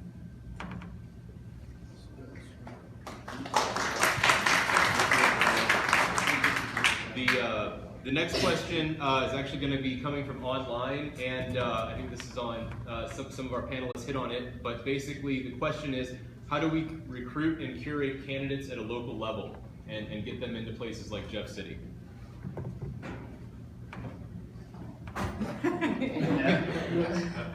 It's a struggle. Yeah, it is. So yeah, my homegirl and fellow colleague who actually got me to this work, some of you may know, Ashley Bolden, who's an amazing organizer. But she's been saying this, and like, this is like, she was just like, we have to develop our own candidates. Like, the importance of that, I'm seeing so much more and more, and I think we're at a very unique time where that's happening. Like, we're seeing that happen. I said this in the space, and some people looked at me weird, and then some people were like, and it kind of contradicts what I said earlier, but I said I felt like we were in a unique time where we are winning, and Trump, what's happening is a response to that. So it's like, oh my God, like these people are really starting to like do some things. So like, how can we like really come in and like totally F things up for them, right? But I think we're really seeing that, where we're seeing young people being engaged, where we're seeing people from the community, like when we talk about grassroots, we're talking about people from the community. I mean, we're talking about individuals that was protesting who people would have said they absolutely like, for the people that were like, oh my God, they're just protesting and rioting. I mean, why don't you do something different? And then they came in and they won the election. Go home, get a job. Right? That says something. And I think it's so important. And I mean, it's really about, and on one hand, I mean, it could be kind of difficult, especially for people of color and Black people, because sometimes we feel like, and not even just Black people, just some people are just totally turned off by politics, and they're like, that's not something that I ever want to get into. Like I even said for myself, because some people kind of alluded that to me, and I'm like, I don't know if me as a person can do that. Like I don't know if I'm able to be in spaces with people that I have to look and work with that I know is just, I don't know if I can do that personally. But God bless those that do. But we really have to get individuals that are on our, like, everybody else has an agenda. Sometimes we feel like an agenda is bad. Like, oh, an agenda. What's wrong with that? Like, what is wrong with an agenda? Like, what are our issues? What are things that we want to see differently? Like, getting people that can do that. And if we have people that are running, like as quickly as they come around, they're gonna want our votes. So we need to hold them accountable. We need to hold people accountable. So like, I'm looking at two people right back there in the doorway who actually ran for office. What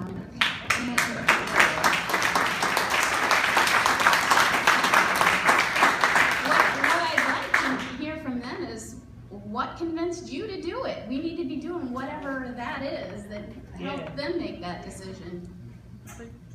Richard, Michael? Yeah! I ran for state representative out of St. Charles in Missouri House District 106 against an incumbent Republican. The simplest answer is I ran quite literally because Bernie Sanders asked me to, because someone made me feel empowered. And someone made me feel like I actually could do something about it outside of voting. So I had a lot of support that also pushed me into actually doing it. I had a lot of support that kept me going throughout it. But if you're asking why did I do it, it's because someone made me feel powerful enough to actually do it. Exactly. So I did. I think we need to be asking people to do it. Yeah. You know, we have to invite them and make them believe that they can do it. Richard, do you want to add to that? Well, I'll just say that I have been watching the slow transfer of power in our county of St. Charles from good-hearted Democrats that really looked out for the working folks in our county, and slowly but inexorably the Republicans managed to take over, and I wanted to stop that because they clearly did not have the best interests of your average person. At heart, they were working for their corporate overlords, literally. My opponent outspent me 100 to 1. He had over $1 billion for a state Senate seat. And it was all from a handful of millionaires. And basically every position he has, every belief he has, every vote he takes will be the exact opposite of what I would have done. So I wish that I had made it, but at least we made him fight for it.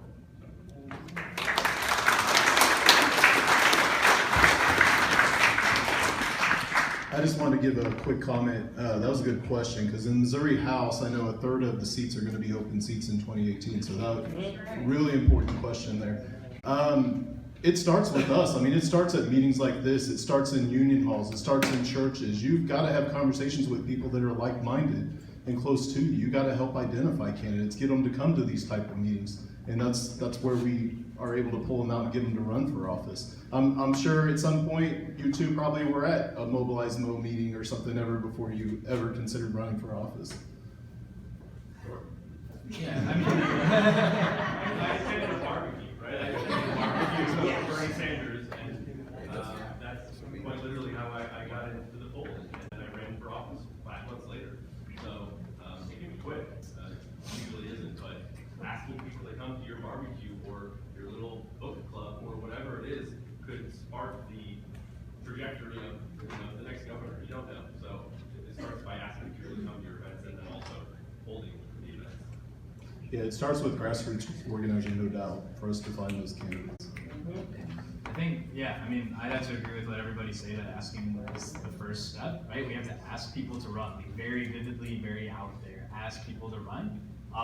More important to that than that even, I think, is holding them accountable to a set of principles, a set of guidelines, whatever you want to call them, an agenda that is progressive and radical. Okay, we haven't done that, right? I work for the Green Party, right? I do a lot of other things. The Democratic Party's had a real struggle holding candidates accountable to any sort of progressive agenda, right? We need to hold people, it's money, I agree it's money, but we have to hold people accountable to the progressive agenda that we, the community, set out. And once we get them on board, they sign off, they're there, we have them accountable, due structure, I don't know how you want to set it up, right? We have to support them with boots on the ground in their wards, districts, counties, states, whatever, right? We have to get out there and support. And that's what Mobilize is about, right?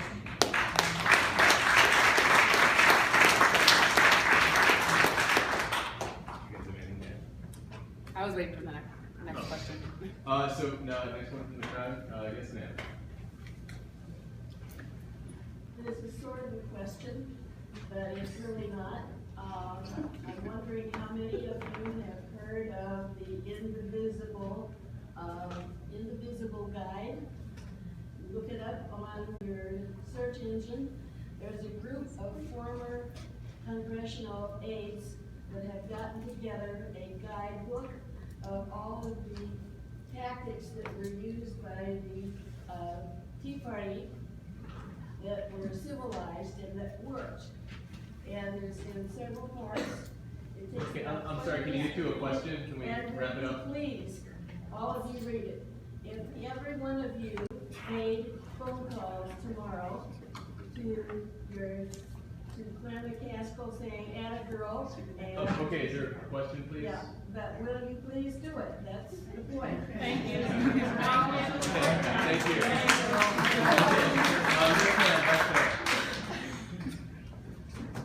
What can we learn from the people who won? Okay. So what can we learn from the people who won?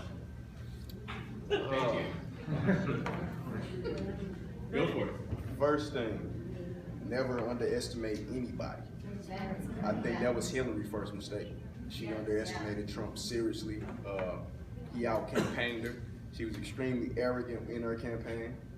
She didn't sit down and talk with the folks that the Barack Obama campaign did the last 2 campaigns. And she thought that she could get the black vote by throwing a concert. So never underestimate your opponent. That's the first thing that we can learn. Second, don't underestimate white supremacy. White supremacy won Trump the presidential office. The people that we're afraid are rising up again, those are the people that went out and voted for Trump and got him in office. And that's how, according to the presidential election, that's how a majority of Americans think.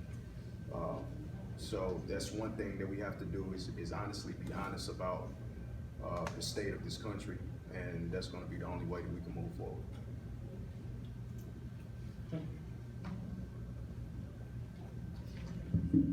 Yeah, I kind of want to piggyback off that. I mean, yeah, we just need to learn that we have a lot more work to do. We have to learn that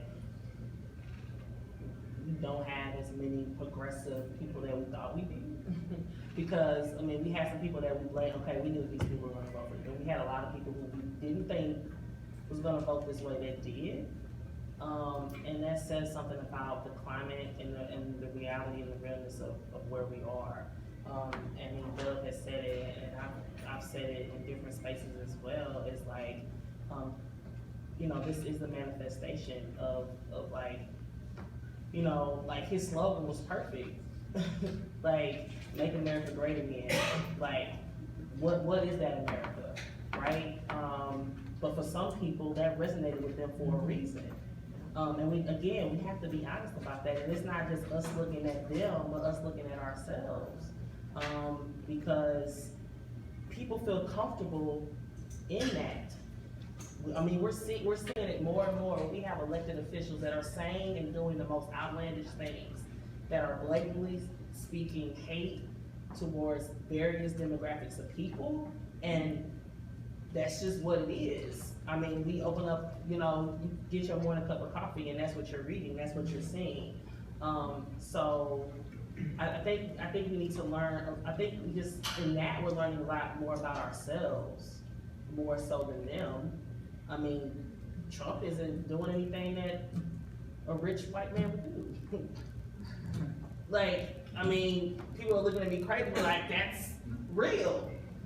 This is a white man in power with a lot of money who has basically said, I can do whatever the hell I want to do, and y'all can't do anything about it. That's who we have as president. I can say what I want. I can do what I want. I can rape people. I can talk about women. I can speak about sexual assault. I can talk about people with disabilities. I can talk about black people. I can talk about that. I can do whatever. And what are you all going to do besides allow me to run you as the leader of the free world? What does that say about this country? What does that say about the people in it? Like, that's what we have. That is who we're going to see. Like, with the bad hairpiece. Like, but really though, like, think about that. Like, that's real. Like, what does that say about those demographic, like those different people that he has, you know, and poor people. Again, if we're not in that 1%, then that's all of us. I am someone that has power because I am wealthy, and there's nothing that you can do about it. Like, so again, I think there's a lot to learn about not just them, but about us and about this country, the climate of it, where we have come and where we have not come. Yeah. Yeah, just to piggyback off what has already been said just a little bit, and I'll be really, really brief. I think what I learned is that people are really pissed off, like really pissed off. They're gonna get more pissed off in the next 4, hopefully not 8, 4, well, Pence is not much better. Next 4 years, right? And we have to have a strong message that appeals to them. Trump had a strong message that appeals to people. It was a really shitty message, right? At the core of it, the values of it, terrible, right? Exceedingly terrible.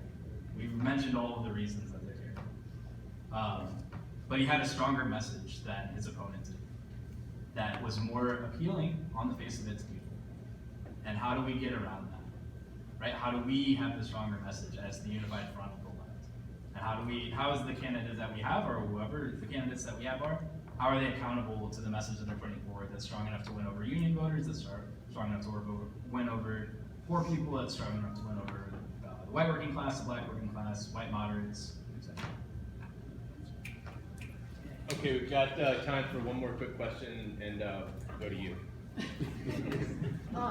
Okay, so I feel like we do grassroots really well, and all of you represent that. And we were going strong for Bernie Sanders when we were doing something, but we hit up against the superdelegates. And I wonder how what do you guys think we should be doing to go beyond the grassroots, to tear apart the system, to create another system? Is it gonna be a third party? We need to get together and decide. Is it gonna be just get into the Democratic Party and tear that to pieces? We have to do something. Destroy capitalism. Yeah. Capitalism and white supremacy. So what's the plan? And start a real revolution. Yes. I'll be quick. In my personal opinion, and I'm a little old off my rocker, so I'm not trying to influence anybody to do anything that I would do, per se. Absolute real revolution would be the only answer to your question. But thinking logically of how we're in America and it's 2017 and a lot of people are comfortable and have social media and great technology and may not want to sacrifice that, we're going to be very strategic in what we do. Creating a third party, in my opinion, given my own political analysis, may take a couple decades to actually put in power.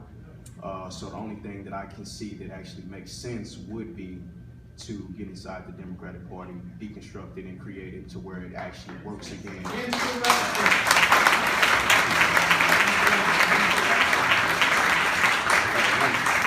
last thing, and that's going to require you to be uncomfortable, to do some uncomfortable work. And it's not going into places that you don't normally go just to pass out voter registration cards and leave.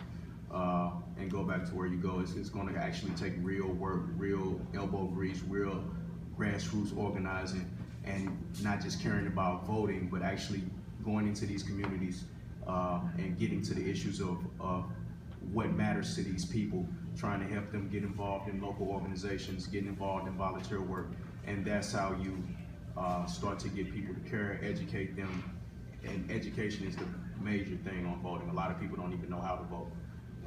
Or what to do on a ballot, or how to research candidates. So education, getting involved, and showing people that the power is within the people, because the power used to be within the people. And instead of us fearing the government used to fear us. So that's where it needs to go back to. I just want to say we got to hold them accountable. If they're not supporting what we're for, we got to vote them out. I mean, a prime example was TPP. We know where Hillary was standing on TPP and how we were able to move the needle in the right direction, but was she truthful? So. I mean, a start, and I mentioned it earlier, is that, we have filed ballot initiatives, basically structural reform, which is basically money out of politics. So that is something that we filed, and we'll be gathering signatures for that, and I mean, that is a start into why we see a lot of the politics that we see in Missouri, is because we have just a couple billionaires that are allowed to throw their money wherever they can throw it, and elected officials get it, like lobbyists are able to pay, get, however, maneuver it, however they do it. And again, it's about, I have the money, and I can manipulate and dictate how things are run. And these are individuals that will not be impacted by anything that happens at all. So I mean, that's a start. And like, I'm with Doug all the time in about like, about this revolution.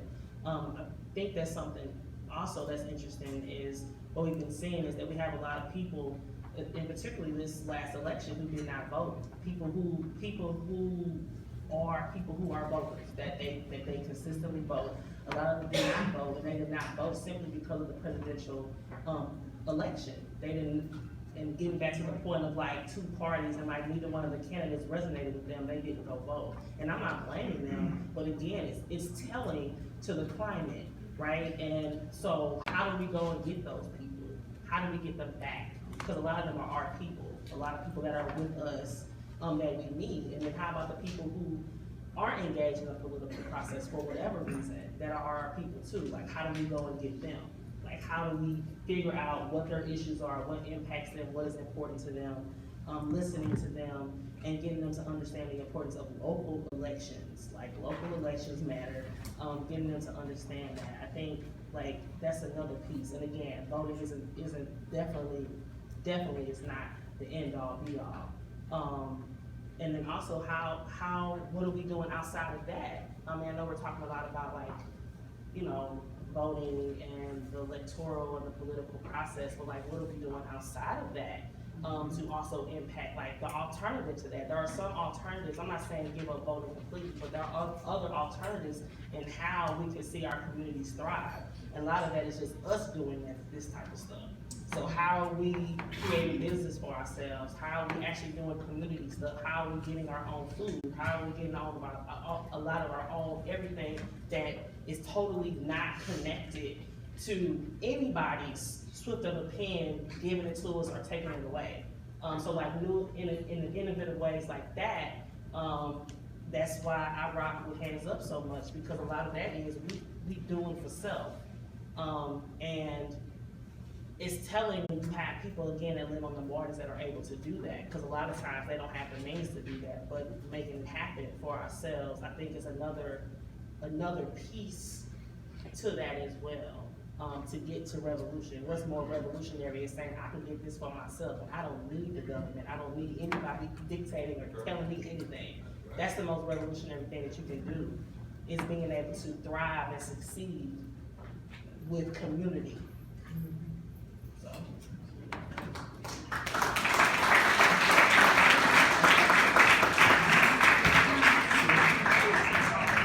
I'll try to answer your question very quickly, and I have chosen to do that through the Democratic Party.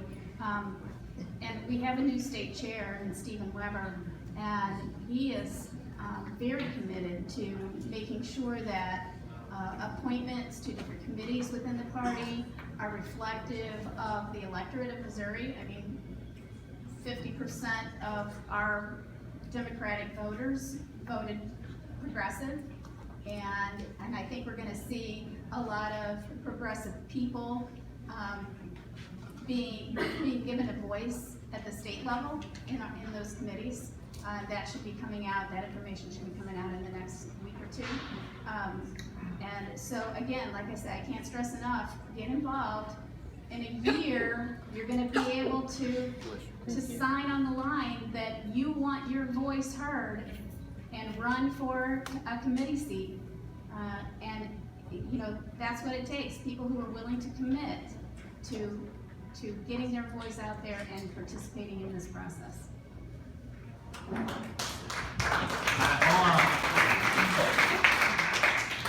All I'll add is just echoing everybody. I mean, we need to get corporate money out of politics, pure and simple.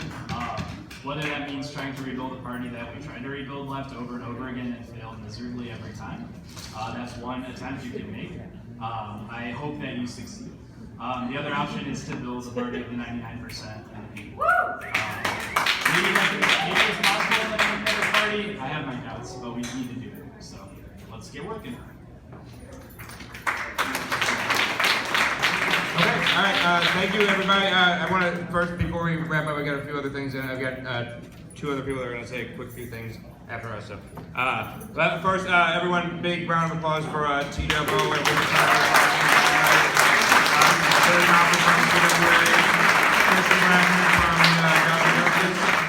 Reverend Susan Heather-Sneed from Metropolitan Congregations United, Shelley Hoffman from the Democratic Party, and Ben Conover from the Missouri Green Party. So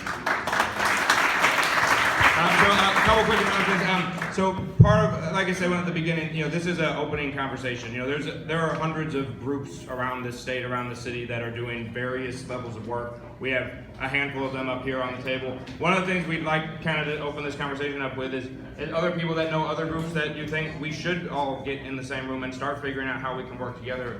You know, bring that to our attention. You know, come to us and say, hey, I think, you know, we need to sit down and talk to this group, or how, you know, they're doing this amazing work in this piece of, you know, policy. But one of the things that Mobilize was based on and started on was volunteering for candidates, and you know, and that was kind of always our specific focus. And there's only one more big election season. I know probably not everyone in this room lives in the city of St. Louis, but as someone who does live in the city of St. Louis, I would argue that the Board of Aldermen and the mayor in the city of St. Louis is the only chance we have of a actually slightly progressive legislative body in the state of Missouri, and it's the only place. when Jefferson City is going to be preempting a lot of laws, keeping the Board of Aldermen from doing things that they would like to do, we need very strong voices at the board and at the mayor's office to be able to fight against Jefferson City, because there's really not anything else to do that from a legislative level. So we're going to be doing a lot of canvassing in the next few weeks coming up to the March 7th and April 4th elections. So if you want to get involved with that, please sign in with us and we can send you messages. And then I've got, that's kind of on from Mobilize End. Alicia's going to wrap up, and then I've got Stephen Hollis who's going to come up and say a few words, if you're still going to say a few words. Can I say something really quick? Yeah, please. So on January, and I totally forgot the flyers, but on January 29th, some people may know, but it's a mayoral debate from 3 to 5. There's actually quite a few organizations are sponsoring it. So yeah, people are able to come out to that. That'll be great. And that's January 29th. It's a Sunday, 3 to 5 at Bush Student Center, and it's actually a debate. And all 5 of the Democratic candidates have agreed to be there. So if people can come out, that'll be great. Yeah, I wanted to say that. No, it's okay. So do that, and also the link. Excuse me. Sorry. Also, the link to send questions in, if you want to send some questions to be asked the mayoral debate, that link is up too. You can go to the STL Action Council page for the link, because I don't know it off the top of my head, but you can literally click on it and email us whatever questions you want to be asked. And then I guess, I don't know, I guess I'm trying to figure out right now if it needs to be said. There was just some things that I guess I wanted to say. Okay, I'm gonna go ahead and say them. So one thing I wanted to talk about, I'll just get up. You know, because this is about Democrats or about political power or whatever you want to say, this is about Barack Obama dropped 26,171 bombs last year. That's 26,171 bombs last year in 2016. I'm not talking about how many bombs he dropped in totality of his president. And these are extrajudicial bombs that had no geographical restrictions. These things, right, are about to go to President Trump. So I think when we have conversations like we did today about Democrats, why did people not come out and vote as hard as we thought? Maybe we feel like we're losing some momentum. I have a friend that doesn't get it. You need to sit that friend down and explain to them the problematicness with Democrats, with Hillary Clinton, with Barack Obama, with whoever else. They don't, I know we're having like a very American conversation, and obviously I'm American, but I don't want anybody's country bombed. I don't want to walk in my country and be bombed with my children or my family, and I don't want someone else in another country being bombed. And I think a lot of times people are able to claim, you know, one thing we hear is we can't hold them accountable. But one thing is, you can be anybody and say you're a Democrat. There's no standards. What are the principles? What are the morals? What are the values to be a Democrat? What you don't have no standards. You can claim. Now Republicans are very clear. You know, they have a very clear agenda. What does it look like to be a Republican? You need to get some values, some morals, some principles that you have to uphold, some things that you cannot do, or you are no longer with us. Type of premises. Cut people off. The other thing that I wanted to talk about, because I'm so glad, like, this panel is a beautiful panel. I'm so glad that you all came and agreed to it, and I love most of y'all up here. I think also when y'all well, I love everybody as a Christian, but I'm just saying personally, you know, we still got some developing to do, and that's fine. We're here to build. The other thing that I wanted to say is, I actually got a text message, and I promised that I would say this. It's 2017. I think as we talk about, you know, when you look at politics, I'm just going to be real, you see a lot of white people. It's 2017. You have to get past the point of being uncomfortable at the mere mention of your whiteness. I'm just going to keep it 100. If you still are at a point where somebody's talking about you being white or talking about white privilege, you got a lot of work to do. We cannot come together and do solidity work. We can't have a united front. If each of us, all of us can't talk about the privileges that we have. There's no way you can because sometimes telling people to have a unified front, solidarity work is equal to you shutting up and doing what I need you to do. And we can't have that, or you're gonna keep having Trump. I honestly, you know, I think part of the reason Trump won is repression, but I also think part of the reason Trump won is because people were being very clear that I'm not gonna keep taking the crumbs you're giving me. I'm not gonna take that and come out for you and rally and support you. I think in large part, as a Democrat, if that's what you identify, you have to take responsibility for Trump being in office. There was a lot of people who said very clearly, I don't want Hillary. And a lot of people thought, hey, she'll be the established candidate, we'll get a lot of money behind her. She'll get it because she's the best thing. And it's like, people are like, no, I'm not gonna come out for that.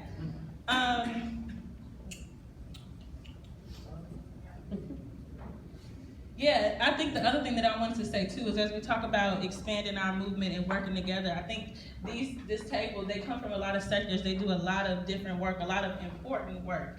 One thing that we have to start doing, like I can say working with Mobilizing Missouri, one of the reasons why I'm very comfortable working with Adam and whoever else is it's not just like, can you show up and be the black girl, be the protester for us? Like Rika was saying earlier, like it's not just about that. I know when it's time to show up for the work that I need done, in return, these same people have to show up. That's what it looks like to start the solidarity we're talking about, to create these united fronts.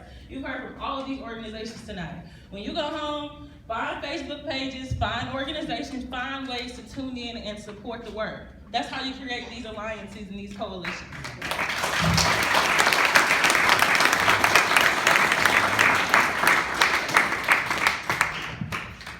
All right, thank you, Alicia. Stephen, a couple of few moments. And then I know Wes wants to, Susan's going to speak for just a moment, and then Wes is going to make an announcement. If anyone else has a quick announcement at the end, we'll wrap this up. I know we're late, but these things go long, so whatever. Most of the people are still here. No, please. Pretty much everybody said stuff at one time or another, stuff that I would I didn't get to talk to you before you talked yesterday. I didn't get to talk to you before to whether or not you still want to talk. So now you do.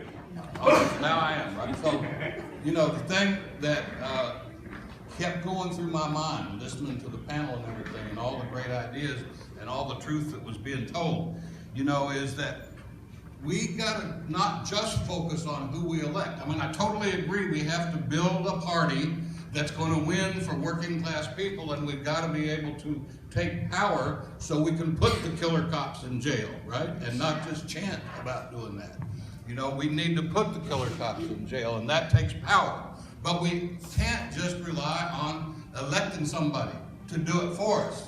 We have to somehow figure out how to build people's power that's really block by block, precinct by precinct, neighborhood by neighborhood, and that's not easy. I know I've been working on it for a long time in a lot of different ways, but it has to do with, somebody said, Christian said, self-determination. I mean, finding ways to do for ourselves, right? Whether it's food, the breakfast and book stuff, things that we can do for ourselves, and then the candidates have got to be held accountable, again, block by block, precinct by precinct, neighborhood assemblies like they did in Jackson, Mississippi, It can't just be a representative thing. So that's all, and it's very difficult.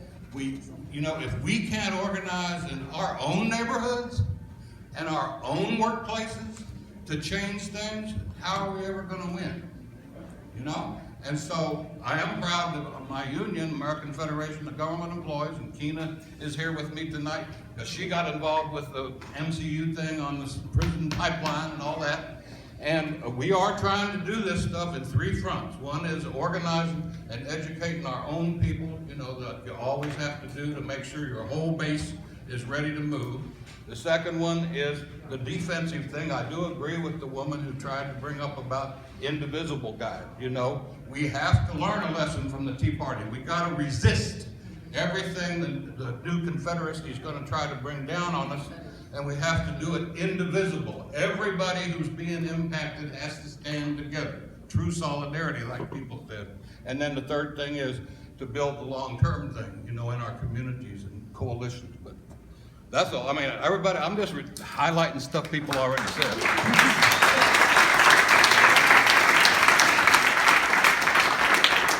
Well, Wes has a quick announcement about upcoming events this weekend, and then if anyone has anything else, like announcement-wise, otherwise we'll break and then we can all chat and talk about how to connect with all the people at the panel afterwards. So I just wanted, there's pages in the back and flyers. There's a march happening this Friday. Donald Trump is being inaugurated. We're having a march on the corner of Lingold and Skinker. It's starting there at 2 p.m.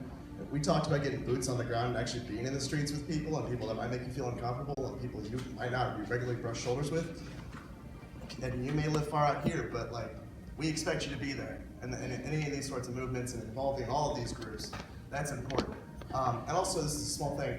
Your question, I was burning to and also like what a lot of people touched on, like it's not the people who are oppressed's job to like constantly explain the oppression to people that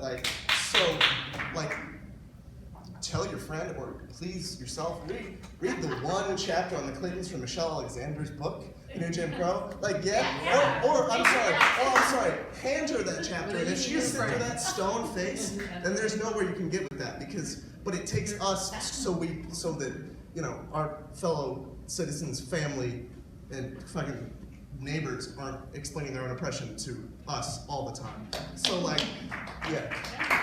she can't sit through that chapter, then you might have to take a seat back with her and just keep sending her stuff and hope that she gets woke at some point in time to other people's oppression. But if not, understand how Clinton created the new form of slavery, not created, but with a huge part in it. And private prisons and all sorts of good stuff. Pick up a chapter if you guys haven't. Not to plug her book. But so my only plug was just getting on the ground with movements that are doing this, because outside of the political system and electing people, we can have mass movements, which have been the thing to push us to get every single policy we think about that the Democratic Party brought us progressively in the past. That was mass movements of workers and people that brought that to us, that pushed those politicians to move on that. Never the party. I'm sorry, the party was never one that worked for working people. We made it one that worked for us. That goes for any party. Doesn't matter. They're all supporting the same class. So I hope to see you this Friday, and I hoke to see you at future events. Social Alternative organizes every Sunday.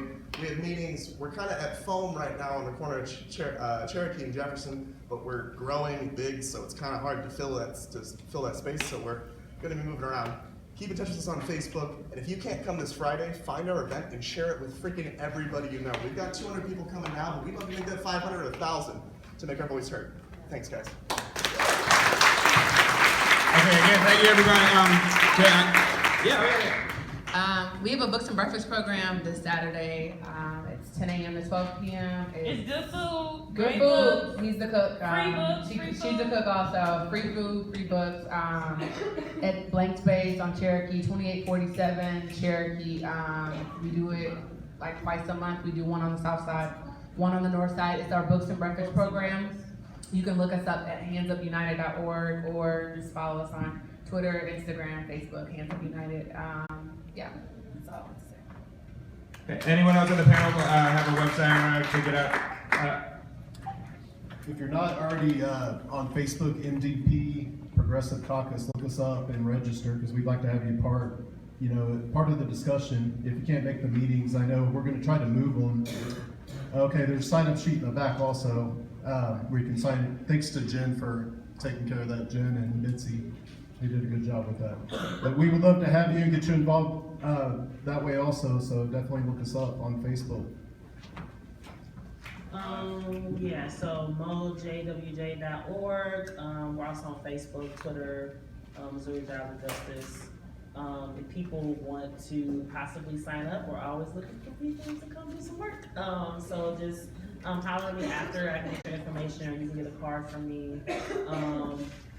We're always asking for money, because that's what we do. But we need money, right? We need money to do this work. Like, let's not act like that's not a thing too. So I also have a donation card for those who are just so moved to give to the work we do at Jobs with Justice. And any other questions, I'll stick around for a little bit after people have questions for me about any other work we have going on. And before you guys go, he's not gonna plug himself, so I am. T-Dub is an artist in St. Louis. The battle rapper, he speaks for the people. He has an album on iTunes, Spotify, Amazon, all of that. It's called The Drop. Speaks about a little bit of what everyday Black people go through, so you can let your friend listen to that. And you can purchase it as well.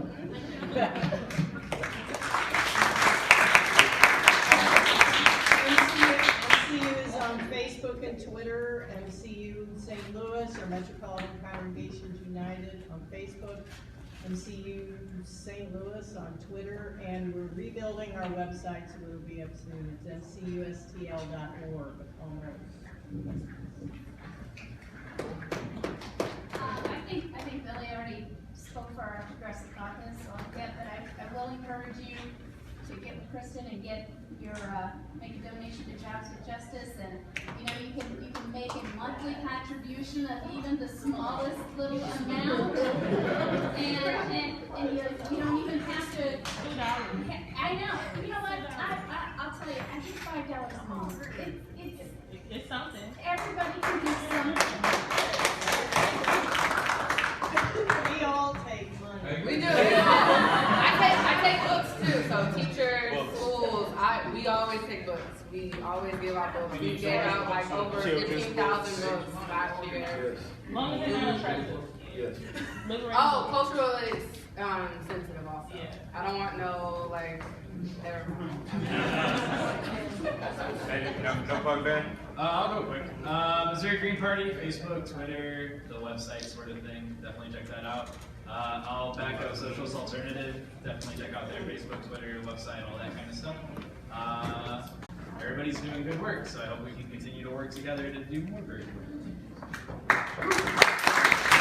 Okay, so, and I'll plug our website, mobilizemo.org, and our Facebook and Twitter, and we also need money, but we're just starting to figure out how to bring in money. We're new, so we're not as established, so we don't have, but you'll probably give us money, we'll figure out how to use it. But thank you really for coming out. We always like input on, if, was this something we should have done?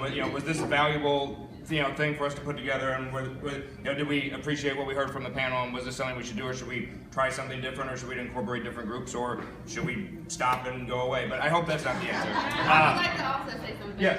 I know a lot of people come to meetings like this, and then you sign a paper, then you go home. What does it look like to continue this, or what's next? So yeah, that should be your answer, your question to yourself. What's next? You came here, then what? And I hope you check out everyone's website up on the panel, because I'm quite sure everyone up there needs volunteers in one way or another. I know Krista definitely does, and I know we'll be sending plenty your way. But we'll need plenty for the. We have our aldermanic endorsement questionnaires out. It's 25 questions long. The aldermanic candidates don't like us for that, but hopefully what it will do is put them on record on a wide variety of topics with very in-depth answers. We're going to post them all on our website, so anyone that lives in the city, or even if you don't, if you actually care about what your aldermanic candidates are going to say, you're going to have a really long survey that covers all types of topics, and so you'll be able to go on, and it will cover Green candidates, Democratic candidates, anyone. We send them out to everyone, so anyone that fills them out. We also have our mayoral one going out as well. So we'd like to be able to say, if we go out and we say we endorse them and we're going to go knock doors for you and we're going to help get you elected, and then 6 months later they're not who we thought they were, and we have this record of questions. That's kind of what we would like to be a part of, is holding them accountable for the work that we give to them to get them in that position. We want to make sure that that wasn't wasted. So I think that betters all of us to make sure that we have transparency in our politics.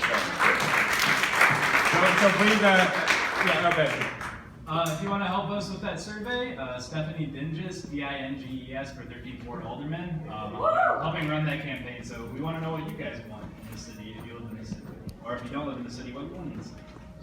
And then once our endorsements come out, which hopefully next week for Alderman, we'll be knocking doors every Saturday and Sunday at least for those candidates, and also connecting you with those campaigns so you can do it independently on your own time. The election cycle is very short this time, so March 7th in the city for the primaries, and then April 4th for the general, and then we don't really have any for a while. So then we can figure out all the other stuff and gear up towards 15 months later when we're out knocking doors again. Like doing things like ballot initiatives and like building these coalitions so we're stronger next time elections come around. So, all right, thank you really everyone for coming out to Chesterfield, and please keep up with us next time.